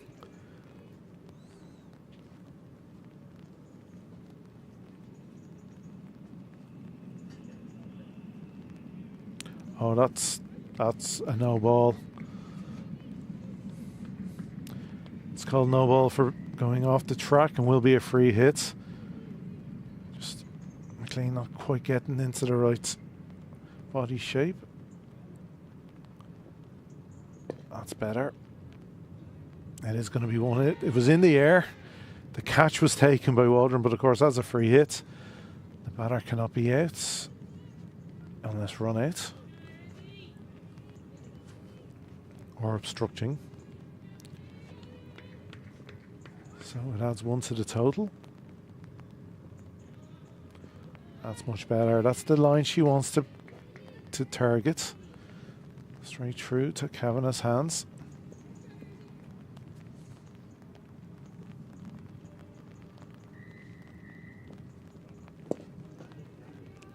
And again, that's much better. Mullen with the stop. You need the advantage of, you can hear a little spattering of rain, so Here we go again. here is the rain again, but as you can see, it's just starting and getting heavier. Oh, that's play down here to 3rd. That's going to be, that's why he puts in a shift. It could go. No, she does brilliantly and keeps it to just 2. Oh no, they come back for the 3rd. Oh, this is really poor. That's sloppy play from Pembroke. Overthrows. They might run 5 here, and they've called the 5th. Rush have run 5 runs here. That is brilliant from Rush. Great awareness, but terrible from Pembroke point of view. You very rarely see 5 ran without the ball going over the boundary line.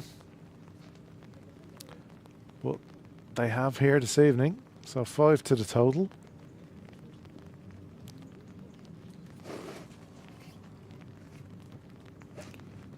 That's drifted down leg and plus the extra run.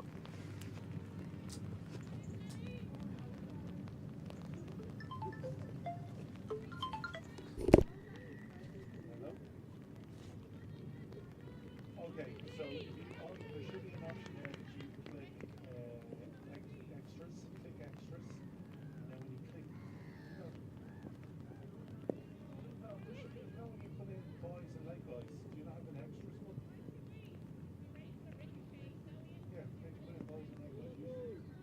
Yeah, but when you click extras, it will give you an option to put in points.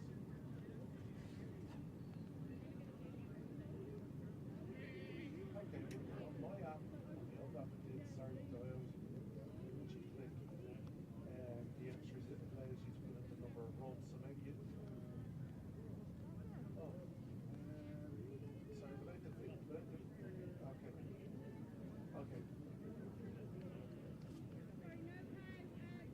Okay.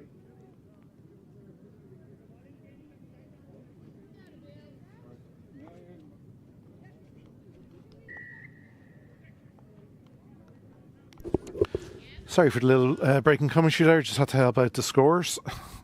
Little trouble finding where 5 was on. Failed to help out. Well, I don't think I failed. It's hard to do when you're across on a phone call. Change of bowling. Anna Beale to come on. And straight away onto the leg side and another wide. Pembroke won't be happy with the number of extras they've bowled already this evening. Oh, I see a 5.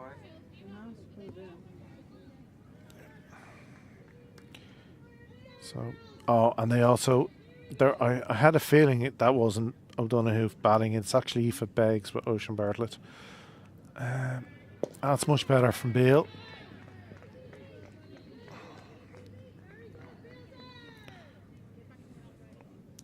So already this evening, Pembroke will be disappointed with 2 no balls and 6 wides in just 5.1 overs. That's better. It's onto the legs. It will be clipped away for 1, but really, when you look at the bigger picture, singles will not bother Pembroke with a run rate required at over 8. They're going at over 8. Rush are going at over 8 at the moment, but Pembroke will hope to wrestle a bit more control back. Again, that's ball. There we go. There's the breakthrough. Full, straight. Beggs plays over the top. And the old adage is never wrong. You miss, I hit. Middle stump. And there's a reason why Anna Beale is sitting top of Division 2 bowling stats with her average. Because she generally bowls very, very tight. And you can see here, it's just angled in and just plays over the top, wrong line, and bowled. So, first wicket of the evening for Pembroke. Aoife Beggs departs for a fine 24 off just 18 deliveries. Or sorry, 19 with that. With 4 fours. Sorry. Score's finally catching up. 25 off 20. I'm going off old information.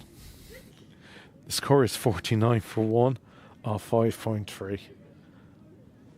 Out to the crease comes Rebecca O'Donoghue.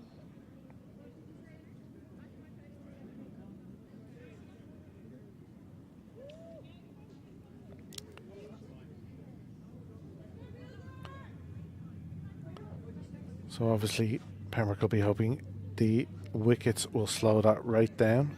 New batter having to get used to not easy batting conditions. The outfield is playing brilliantly. The ball doesn't seem to be holding up due to the dampness, so you're getting value for your shots, but it's cold. You know, it's getting dark. So not easy to bat.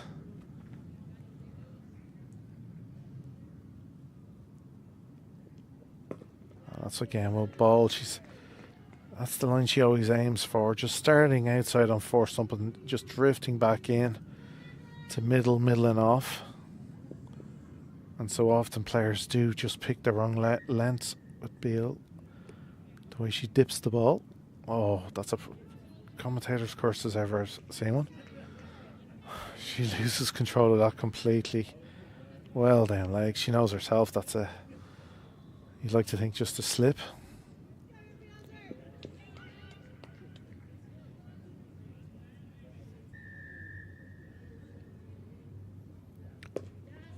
Right back on it again.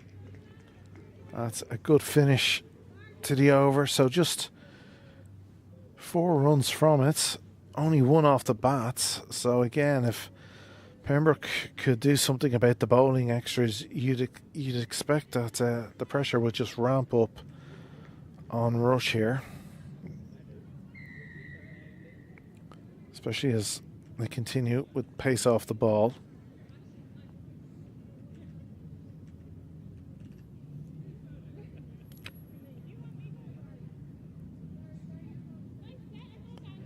So the 50 for Rush came up inside 6 overs for the loss of 1 wicket.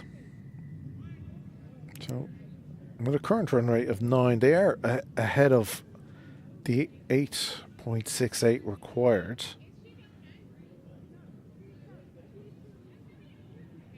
The hope for Pembroke will be that they will just rein that rate in a bit now. And they are going back to bowler number 2, Very Nickel. She's going to have a change of ends and come back at the nursery end. And straight away, she's onto that lovely line and full delivery, which makes it so difficult for the batter. Oh. So. Was 44. So. That wicket made all the difference in Duckworth Lewis. That has been up. It's not on your screen, but it is up on the scoreboard. So at the end of the over,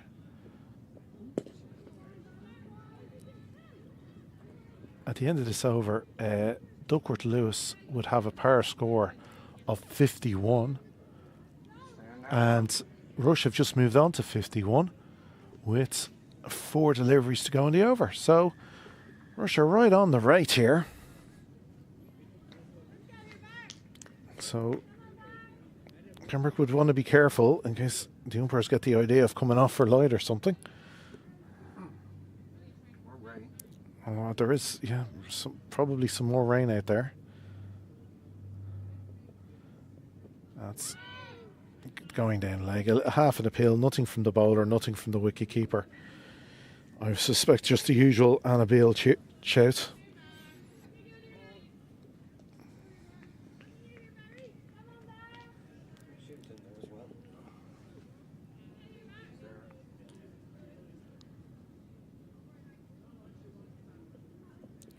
Yeah, that's well bowled. It is just played down to 3rd. Whaley coming around and going to keep it to 1. Again, straight up and in. Good fielding. This is much better from a Pembroke point of view. Again, just shows you the importance of not bowling extras in these matches.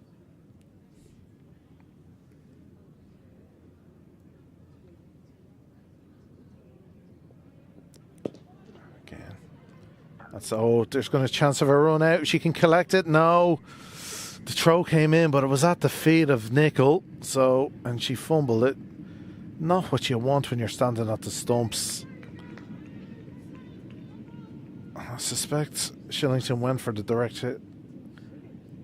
And you can see the pickup is wonderful. And there's a fine shot down the ground, but it will be... Oh, it's a fumble. It's a misfield. And it's 4 runs. The difference there between Pembroke fielding and Rush can be seen right there. Rush getting behind the ball, making sure even if it's a fumble, they're stopping it. Pembroke, unfortunately, here's the run-out chance again from Nicholas. Really well bowled. All they can do is push it into the leg side, and you can see a yes, no. Oh, so hold down the river. It is an underarm, but unfortunately not enough power, so it just fumble from Nickel allows O'Donoghue to get back. So, but an end of the over. A good over from Pembroke's point of view, in the sense of only 6 from it, so they brought back the rates. 56 for 1. Duckworth Lewis is 58 at the end of this over if there are no other wickets. And Beale back onto bowl.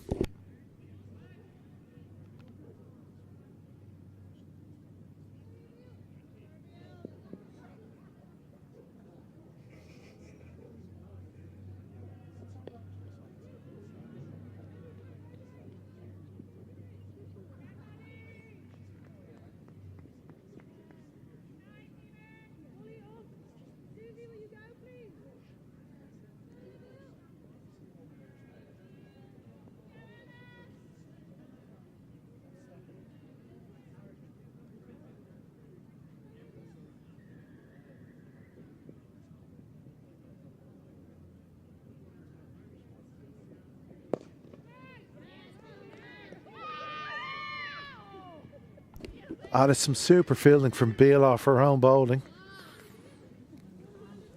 Half a chance of a run out. O'Donoghue just got back in time.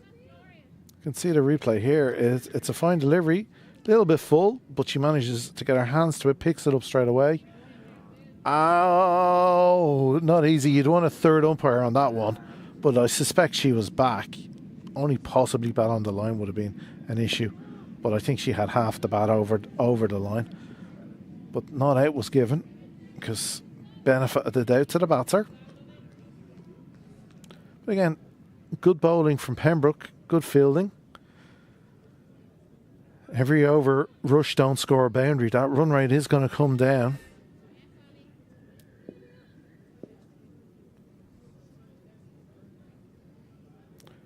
And again, that's just played into the offside. It has found the gap. It's a good push drive from O'Donoghue.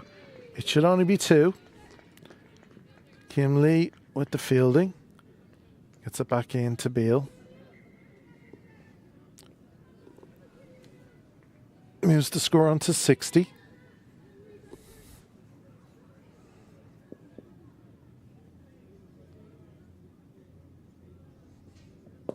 Oh, that's in the air, but short.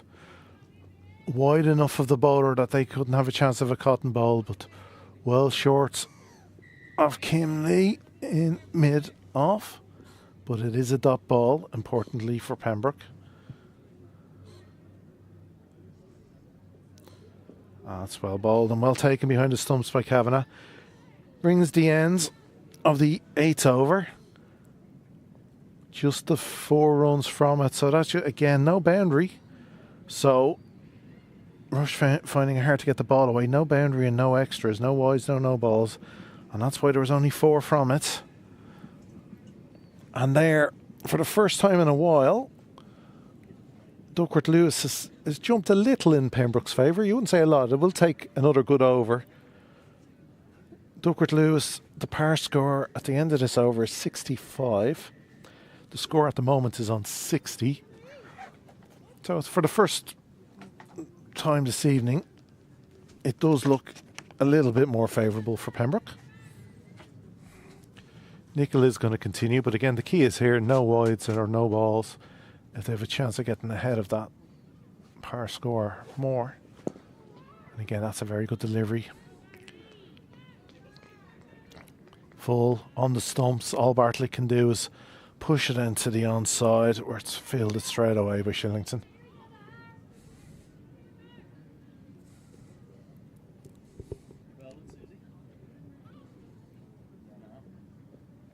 Oh, that's a chance. The appeal goes up. Umpire not interested. And Rush do come through. It is going to be a leg by. So, no bat involved, but yeah, umpire not that interested.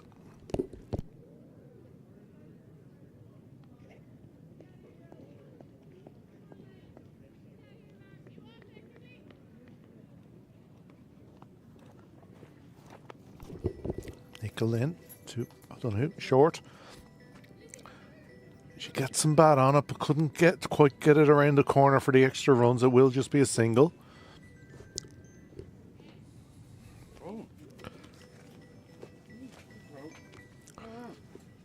Nick will be a little disappointed it was that short, but she did get away with it in a sense.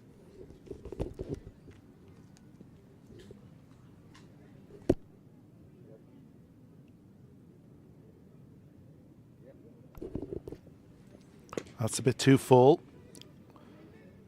Bartlett's able to play as a full toss, but only manages to punch it into the covers to the waiting Waldron. Again, the fine fielder she is keeps it to just 1.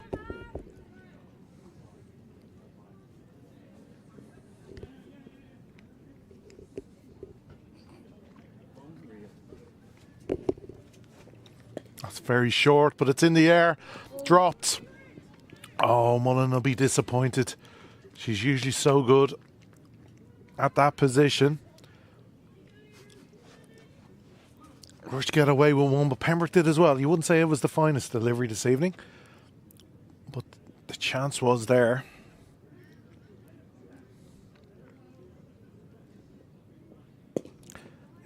Looking for that Yorker. Bartlett's just able to squeeze it out onto the onside.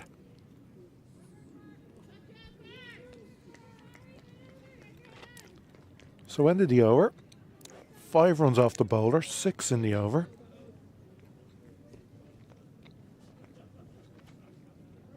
So 9 overs gone. Sure what I got of it.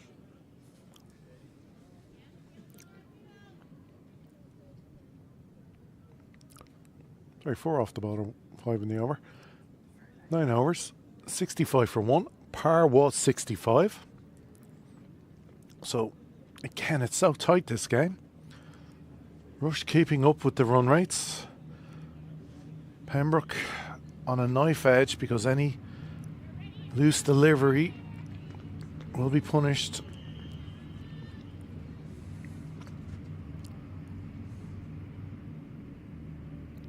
Beale in, and will just be 1 out to Waldron at mid-wicket. The only thing that over did bring for Pembroke, the new par score for the end of this over, the 10th over, is 73. So it moved back up to that 8-run mark in an over. And Pembroke have managed to beat the last few overs, bring it well under 6.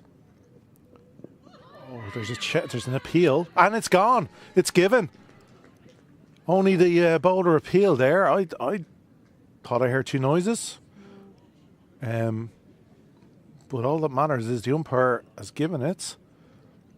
I don't know who goes. Again, that angle and full delivery from Beale working. You can't beat a good Yorker. Length ball, especially when you're in playing one-day cricket and you don't mind singles. So here is the delivery. Nice and full. Hits the back leg. Could have been back ground. It could have been bat. That could have been the same. The bat hitting the ground because the bat did get right down there, like she was trying to dig it out, and just could have missed it. And the ball hit the back leg. Don't know who had moved her front leg out of the way to try to create a bit of room for the leg side shot. And again, Beale with that full angling ball gets her second of the evening. Also Pembroke second. Here we go again with the replay. Maybe a little. Just. Yeah, beats the bat. That was bat on ground then. So all that matters is what's in the book. Brings Aditya Ramnathapur to the crease. The pressure now has definitely ramped up. And a very good follow-up delivery. All the batter can do is play it into the leg side for that. And the other change that did to Duckworth Lewis. Now, it had only moved it up by 2 runs. But it is now par 76 at the end of this over. So that's a 10-run difference already to be made up in 3 deliveries. And again, beats the bats. But this time the umpire's not interested. He'd suspect a hitter outside the line. And height, possibly. But more importantly, they're dot balls.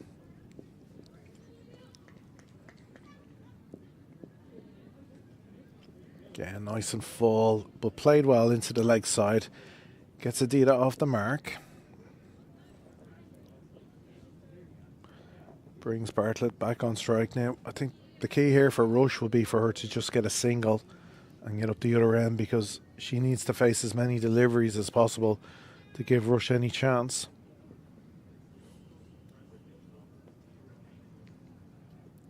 Again, full toss. It is going to be fielded by Shillington in the covers. So a dot ball. Beale gets away with a full toss that Bartlett just couldn't quite place properly. So, end of 10. So we definitely have a game. I haven't read the regs lately, so it might have been 5 or 10 overs. I'm being told 5. This is the second shed of LBW. Oh, back leg again. It did cut back in. Maybe bad inside edge though. We'd need to go super slow-mo.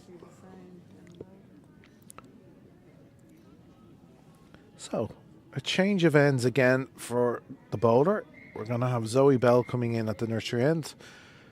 With the big boundary to the railway line, I think this is where you just bowl off stump, have a cow, have a deep mid-wicket as she does. In fact, she's bringing mid-wicket, even more mid-wicket, bringing cow in a few off the... But just pepper that off stump, maybe four stump, make the batter drag you across and hope for the miss hit. And they're straight away on that off. The line she wants to keep here is nothing on middle and leg.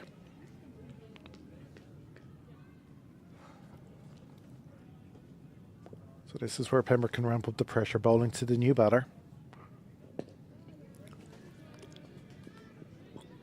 She gets to the other end, but again, one day cricket, that is perfectly fine. Singles aren't going to win this game.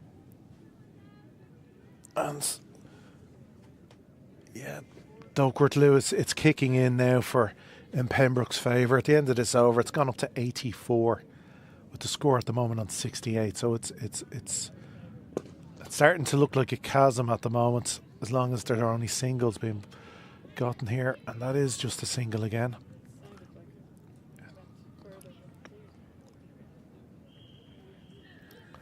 This is perfect from a Pembroke point of view. Just nice gentle bowling on middle and off. Good length. Again. Just the batter finding hard, especially just coming into bat to get the ball away. It's a good field setting.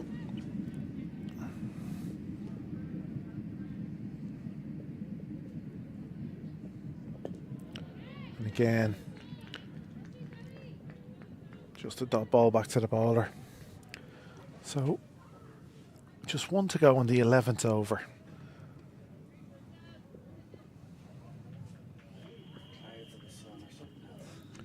You can see the sun is just squeaking through a bunch of clouds here, right into our eyes here at the commentary box. So, not a bad result there for Pembroke, Adida keeping the strike with just a single off the last ball. Just 3 runs from it. And like I said, when the run rate's 8, 3 runs off and over is huge. So 11 overs gone, 70 for 2, and DL has just jumped to 92. So the chasm is a gorge, or the gorge is a chasm, whichever may be bigger. And Pembroke have decided again to change the bowling with that little bit of breathing space. I'm going to bring on Susie Whaley from the St. John's Road ends. And straight away it is onto the leg side, just slipping down, and they will pick up the extra run with it. It is a wide. And this is a step up for the young Whaley. She's having a fine season with the bat and the ball on the 2s and the 3s, but again, there's no leg side wides at those levels, so this is that little bit of an extra step up.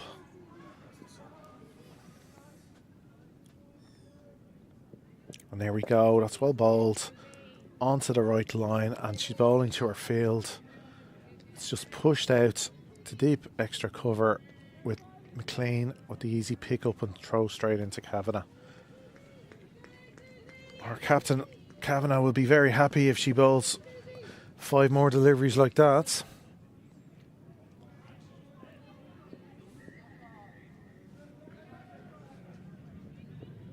Again, drifted a little on leg side, but great fielding from Waldron. Again, I'm sure she's taken out the odd soccer player, football, whatever you want to call it, with that slide tackle. After, of course, she gets the ball.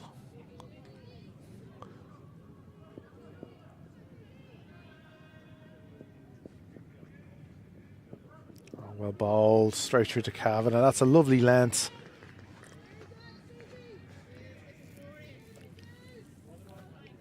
Captain can't ask much more when she bowls deliveries like that. 2 dots in a row.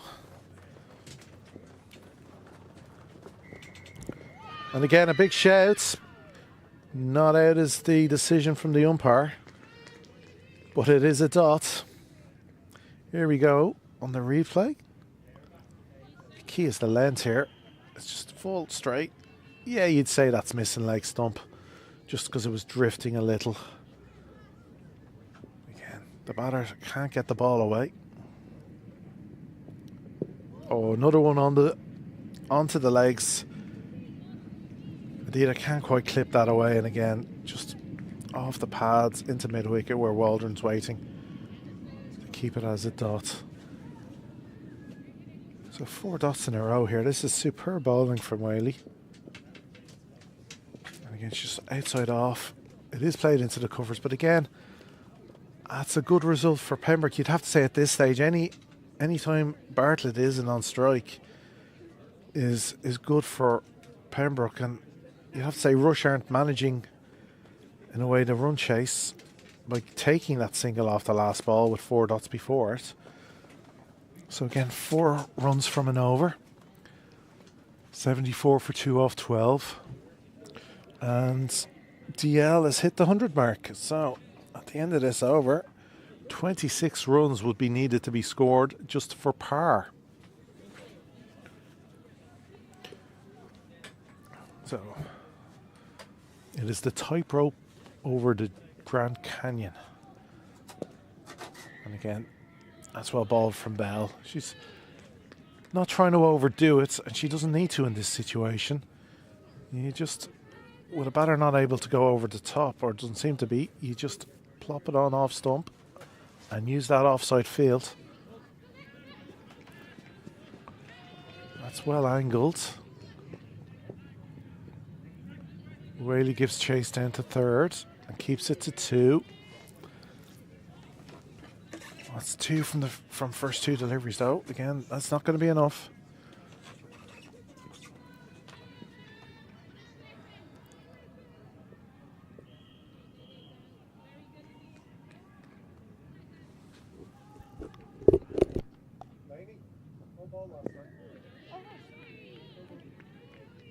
You won't mention the batting.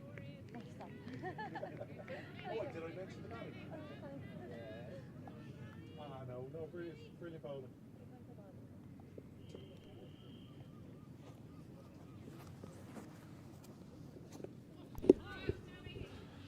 That's again superb from Bell. Just what our team and our skipper want. Nothing fancy. But getting through the over quickly. Lots of dots. No boundaries, no extras. Again, it's played into the leg side, but it will just be one. McLean coming in. Keeping it to that one. I have to say at the moment, it's just perfect ODI T20 bowling.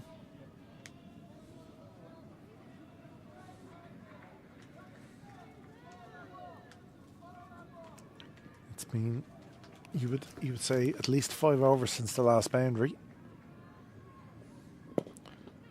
Again, Bartlett's just managing to push it down. They're looking for 2. They're going to come back. No, they changed their minds. Nickel manages to come in from deep mid on and keep it to just 1. So another very, very good over for Pembroke. Just 4 runs. And as I keep saying, in the context of the game and the run chase, when you're bowling and they're only getting 50% of what they need in an over, you're always going to be ahead of the game. And that run rate now has leapt to 13.5 now per over,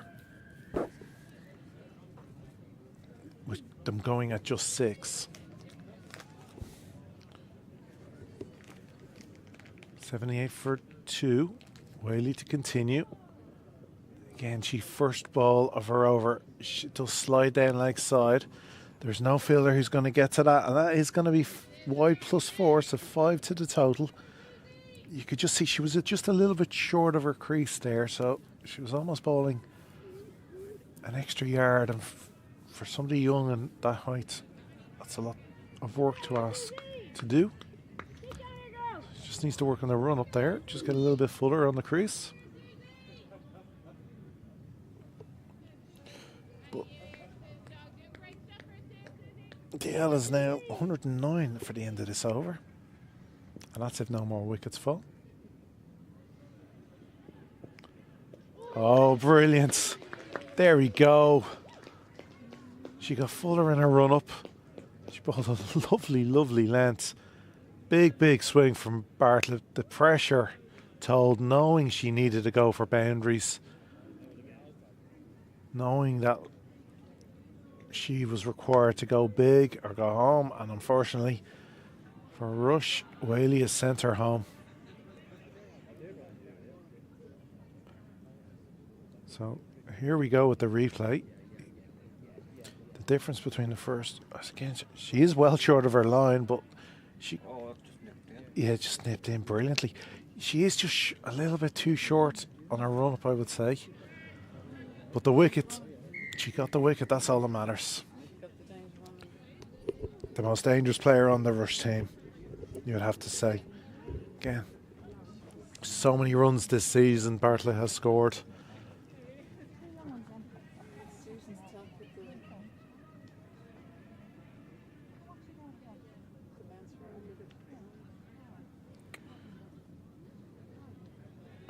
So, right to the crease comes Aoife Beggs to join Adita. It really is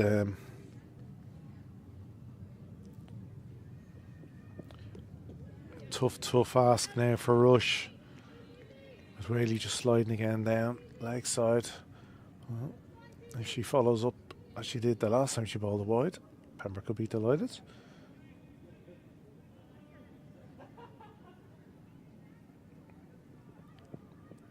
Oh.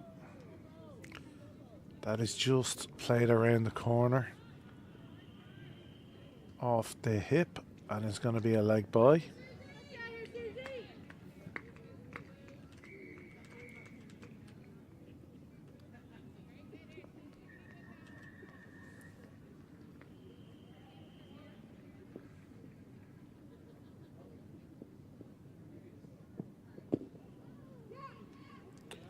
Quick call. I managed to take one.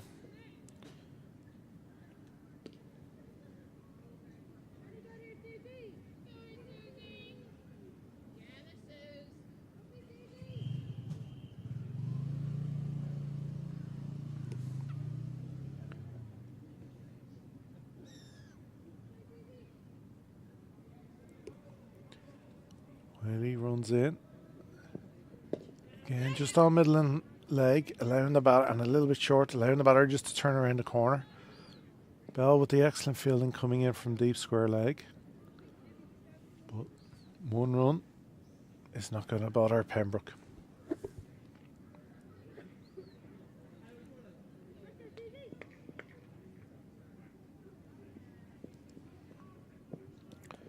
Oh, a thick edge. Running down to third again. Just a one.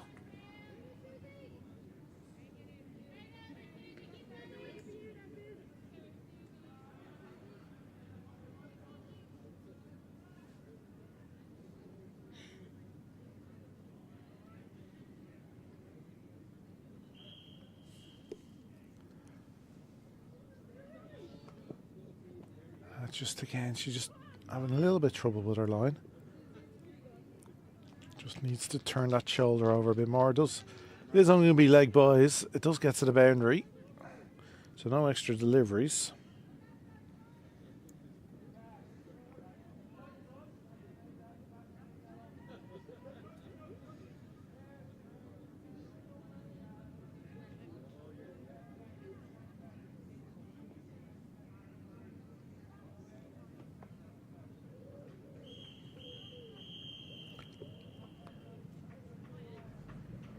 We're going to have a change of bowling.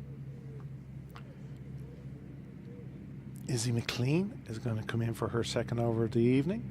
She'll be hoping for a little bit more luck or consistency than her first over, where she just found it a little bit difficult maybe with a wet ball, shoot a few wides. Hoping for better luck this over. And Straight away, she is on to the line and length she wants. All Adida can do is play that out into the covers to the waiting Pembroke fielders.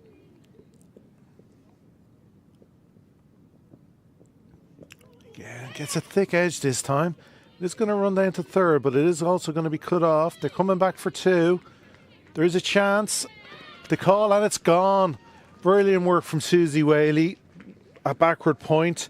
Chase that down. Quick pick up. Turn straight into Kavanagh, who had a little bit of work to get the ball to the stumps. But thanks to the quick chase down, it left Adita short of her crease. And that is the fourth wicket for Pembroke. And you would have to say, here we go. Here we see, look at chasing it down really well. Good technique, stops the ball, quick turn and throw in. You can see there is a little bit of work, but she's well short of her crease. So again, that came from some good bowling from McLean. And of course, just the situation that Russia are in, they are forced to try to create something, go for twos where normally you may not risk it. But with the fall of that wicket, DL has moved up to 120 for the end of this over, the 15th. The score's 93 for 4. You'd have to say it would take something monumental at this stage. It is 80 runs needed off 32 deliveries.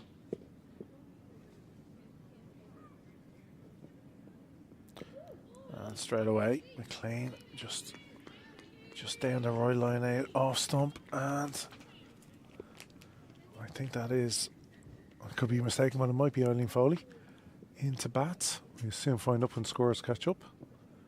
And that drifts down like that, it will be wide. She'll be disappointed again. She just didn't quite get her shoulder around there.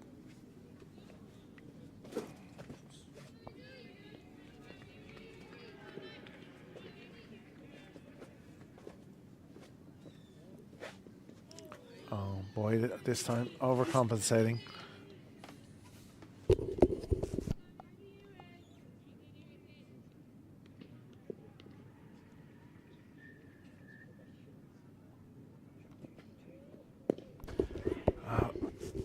A backhanded slap down to mid-on. Oh, it's Wild has gone in. Okay. So Lauren Wild has joined Aoife Beggs at the crease.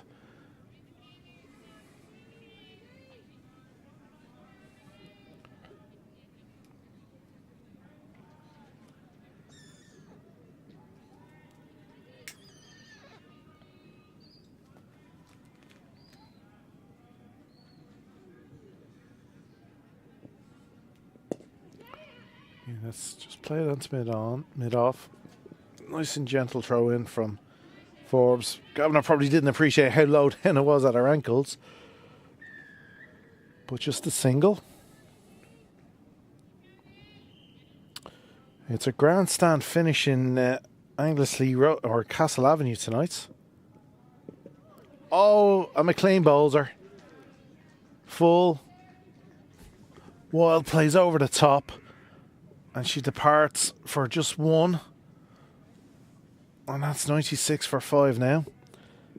So just to give a quick update to the Pembroke supporters, because obviously always watching Marion games as they sit top of the table. Marion are 123 for 5 with 7 deliveries to go. 138 is the target. So they need 15 from 8 deliveries.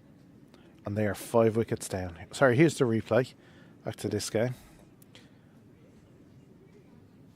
And again, just nicely on off.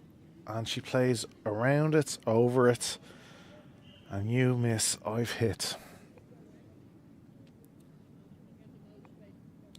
So at the crease for Marion is Aoife Brennan, 16 off 12. And Aisling Lawler who earlier today for Marion under 15s was player of the game in the under 15 cup final, where she scored a very, very impressive, I'll get the exact number, 135 not outs.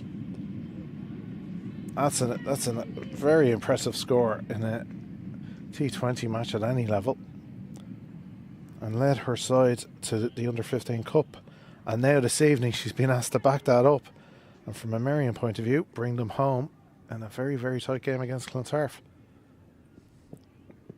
So Whaley continues onto the pads and will be a dot ball. So, yeah, I don't think I'll need to bring... We're into a game. There's no point in calling it Duckworth lose. There's 131 for the end of this over. That's never an issue anymore. It's just a matter of, I think, Pembroke just bowling out these overs as quickly as possible. I think there's a rumour of pizza. Probably why there's so many supporters here.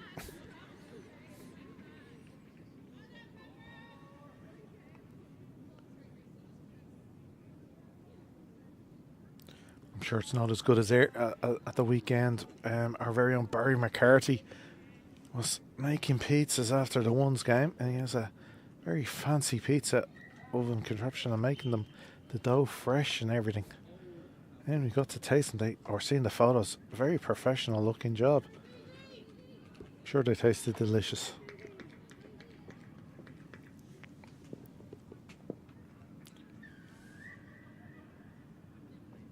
So, change of angle for the left-hander. Unfortunately, Whaley just drifting. Oh, there's a run-out chance, though. And it's not out. Some super work from Kavanagh behind the stumps.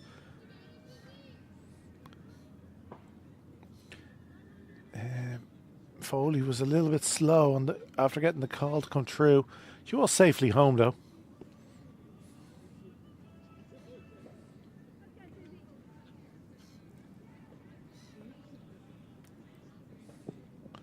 That's drifting down leg again, and they are coming through. Kavanagh again with a great pick-up, but missing the stumps.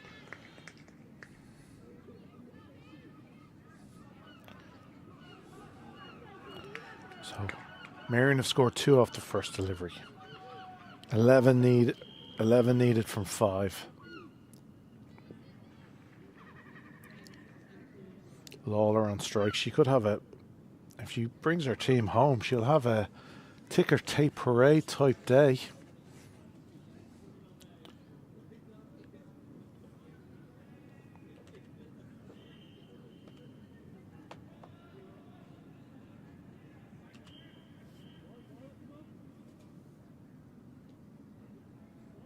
Oh, and bowling for Freya Sargent, bowling the last over. I think there was a little confusion over the run out where they took the run on the wide. Yeah. So anyway, in the last over, Freya Sargent bowling for Clontarf. She went for 2, followed by a 2, and unfortunately, Aoife Lauder couldn't keep her brilliant day of batting going, and she fell for 14, caught by Cooter Riley off the bowling of Sargent, and so 3 deliveries gone. And always like that in any type of T20 match, just as important as the wicket, it's the dot ball. Yeah. So that brings Niamh McNulty to the crease, but it's 11 off 3. Back here, Foley just plays it off her legs. It's going to just be a 1.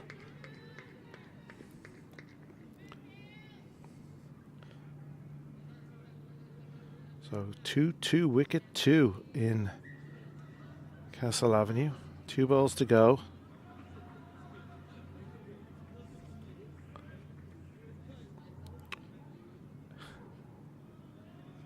And they need 7 runs. Marion have to get a boundary in the next, at least 1 boundary in these 2 deliveries.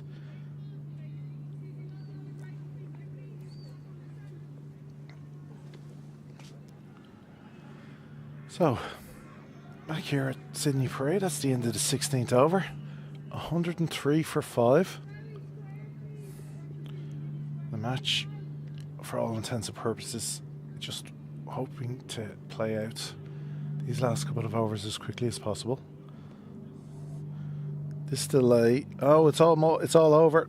It skipped 2 book balls very quickly there, and Marion have lost to Clontarf by 3 runs. Great news for Pembroke after last week's loss in Balbriggan. Brings it now. Marion do have a game in hand. So today. Leinster did have a crushing victory tonight against Phoenix.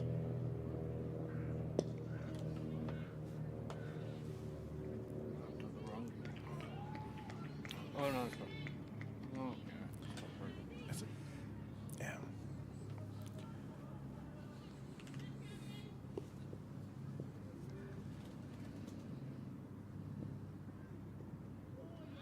Now, Balbriggan look like they're going to win again tonight against the Hills, and that's good news for them. They're just behind, but they're ahead. they're Or well. 6 points a game in hand. Yeah.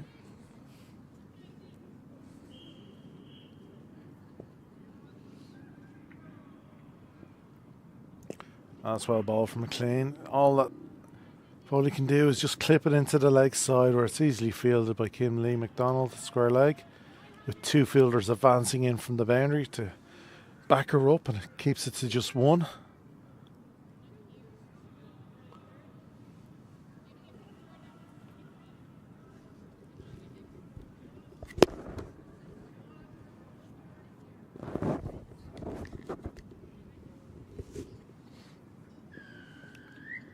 Oh, that's well bowled, full. It's just wide of off, straight through the Kavanagh. Dot ball. So just the 1 so far.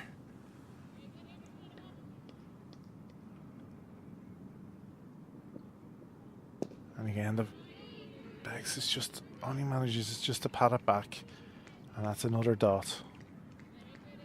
That's 1 from 5 deliveries.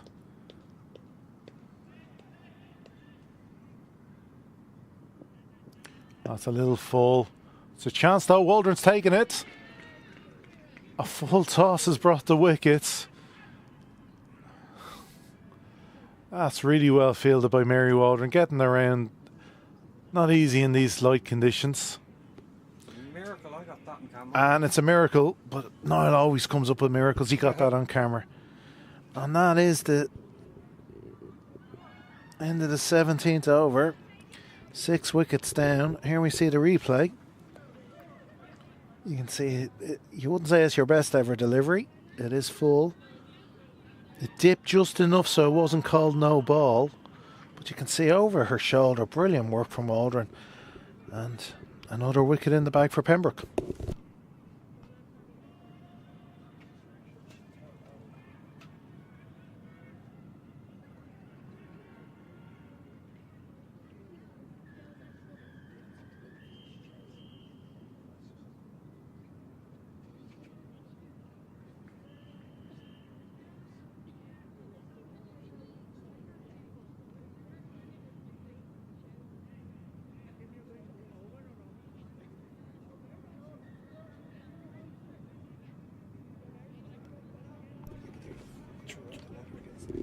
She knows that though. There's a thing called back in your family.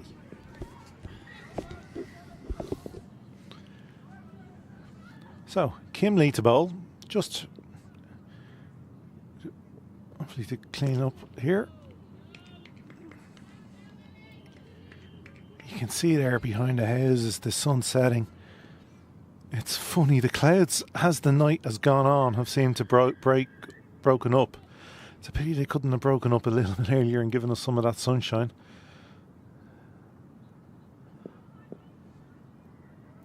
McDonald into her 3rd over. That's onto the pads. It will just be a dot.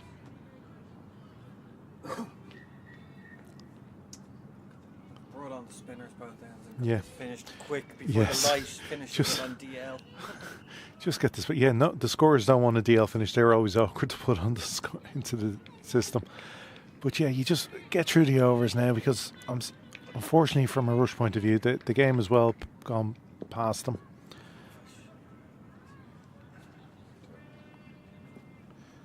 That's well bowled from Kim Lee. All he can do is play it into the waiting hands of Mullen at mid-on. And just the one. The sun is about to disappear. There we go. That's a lovely shot from Niall. You could take a screenshot of that and get it published. The way the sun just creeping through the trees. And onto the star. 3 wise men roads. And upon that a wicket fell. Kim Lee McDonald's getting the breakthrough, her first of the evening. The 7th wicket falls.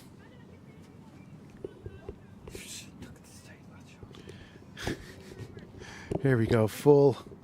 Little tiny bit of movement, but just plays around it. And that's McCormick gone. Or I mean...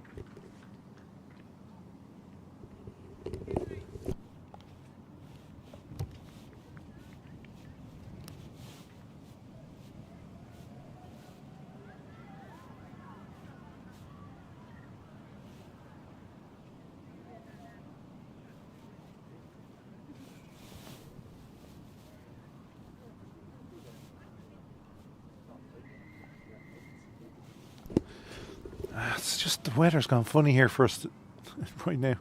All night there's been no real breeze. Now a wind, this fresh wind coming across the ground. As McDonald comes with a fine delivery into Mabel O'Donoghue. All she can manage to do is pat it back. Yeah, all the camera shake earlier was from the ones walking all over Yes. the side screen. This is the wind. This is, yeah, the ones are a heavy-footed bunch.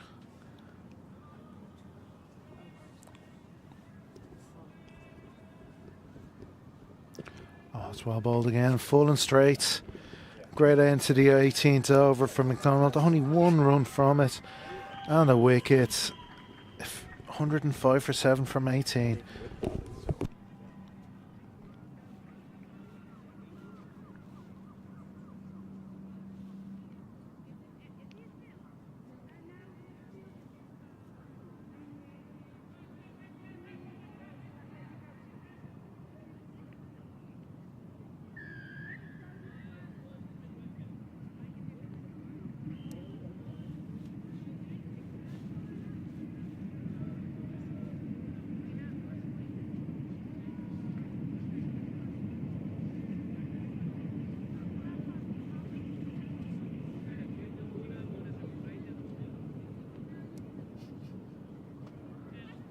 Need a hat, Kim Lee.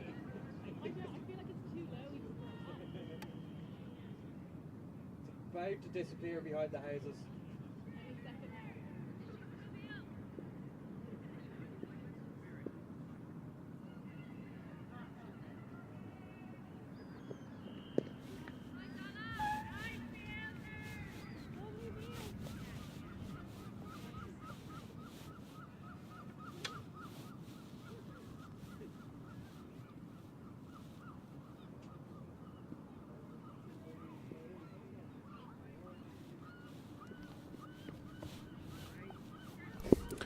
So, unfortunately, a wide from Annabelle there because I think with the pizza on order, I think some of the Pembroke players have one eye on the bar and just want to get in there. So, they do not want as few extras as possible at this stage just to close out the game. Again, just onto the leg. So, this time, if only manages to get something onto it.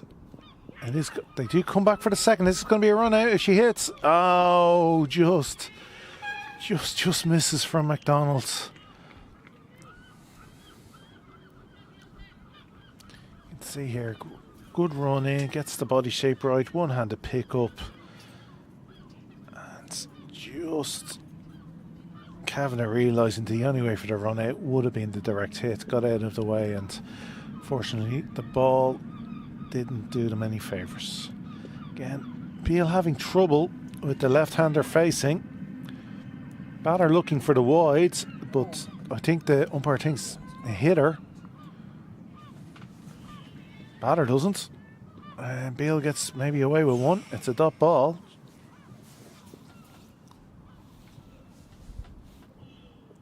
That's a little bit better. Say that's pitching outside leg. It is still onto the pads. He just needs to get that a little bit wider to the left-hander. And then drift the ball back in.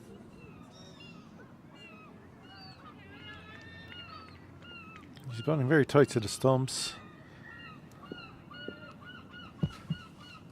And straight, not at an angle. And maybe that's hence the line.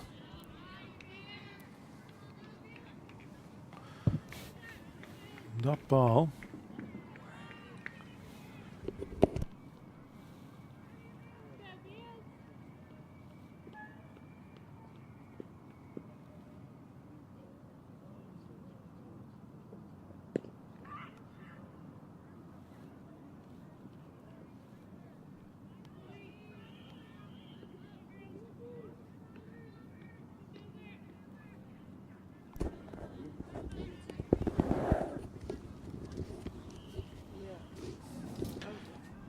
So, end of the 19th, 109 for 7.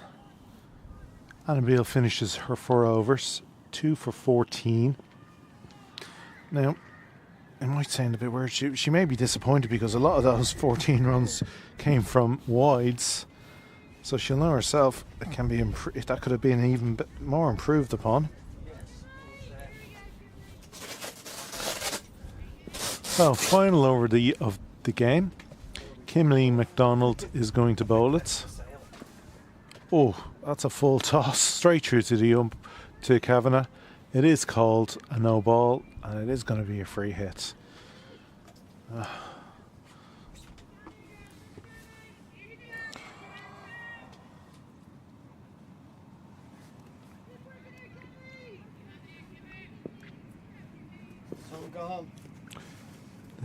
The sun has left us.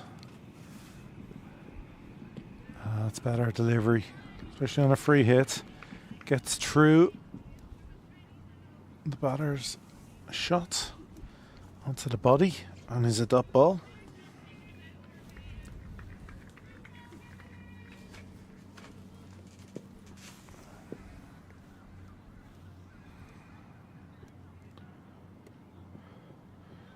Oh, that's a perfect delivery from McDonald.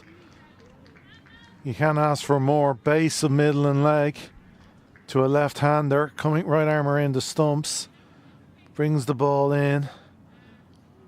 Base of the stumps. Foley goes bold. Here we go. Here's the replay. The screen obviously brightening it up. It is getting darker, so not easy for the batters, but you can see that just right up there. She plays around it and the parts.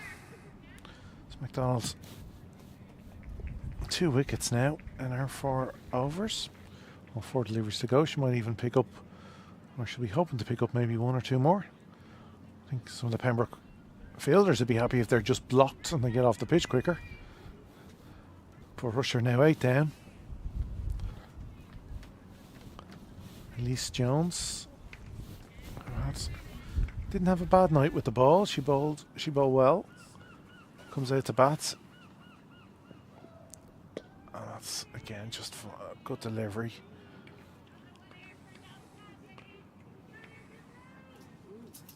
Marion needed 6 off the last ball. Yeah, we were watching it on live score. Good result, but Balbriggan had a good result, so they're right up there.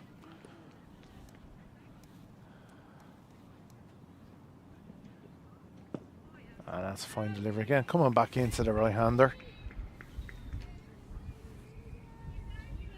So you'd have to say, with 2 deliveries to go, professional job here tonight by Pembroke. They were asked to bat.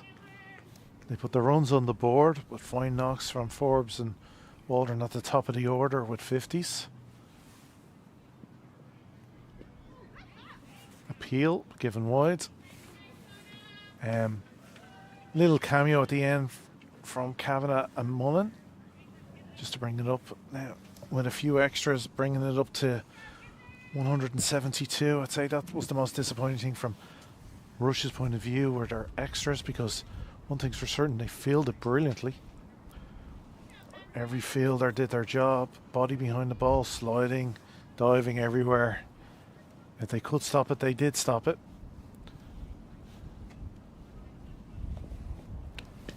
And a no ball call, so this match will go on for another delivery. So, and they were, for the first 6 or so overs of the second innings, right up there with the run rates, ahead of DL. It was just that little periods between kind of overs 8 and 11, that the fall of a wicket and some better bowling with no extras just brought them back into range, and then they went further and further behind, because unfortunately they just haven't been able to find the boundary this evening. I don't think we haven't had a boundary apart from 5 wides since the first 5 overs, and unfortunately a run of ball just isn't enough. So hopefully the last delivery of the evening, as the sun is truly well gone. McDonald's just played up, played out into the offside to Shillington. Umpires call time. Pembroke players congratulate each other and hands will be shaken. So that's a brilliant job from Pembroke. They'll earn their pizza slice tonight. That is a win by 59 runs. That gives away a bit better how dark it is. That just shows you now the screen. You can see the top right what the screen looks like when you're normally watching, but the main screen there shows you how dark it's gotten as Dale goes out to, you know, put the covers on and prep for Saturday's big game. That is the next game here at Sydney Parade, the Leinster Senior Cup final between Pembroke and Clontarf. That will be a Cricket Leinster promotion, so you'll get some proper commentators. You know what they're doing if you tune in.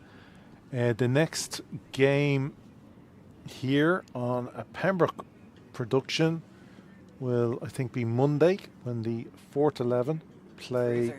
Oh, sorry, the Trees are here on Sunday. 3rd 11 on Sunday. The 4th 11 on Monday.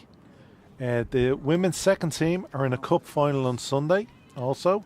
They're at 4 o'clock in Rathmines. If you get a chance, people, you've got 2 cup finals to support, Saturday and Sunday. I'm going to leave you there with another excellent night for the women's first 11. So thank Niall for again producing this wonderful production for you all. And good night from me, and I'm sure from all of you, Craig couldn't get back quick enough. Good night.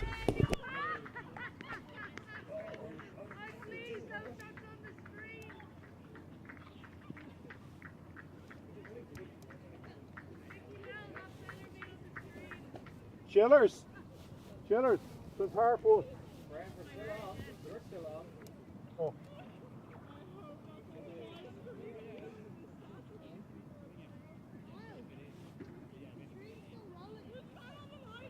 Yeah.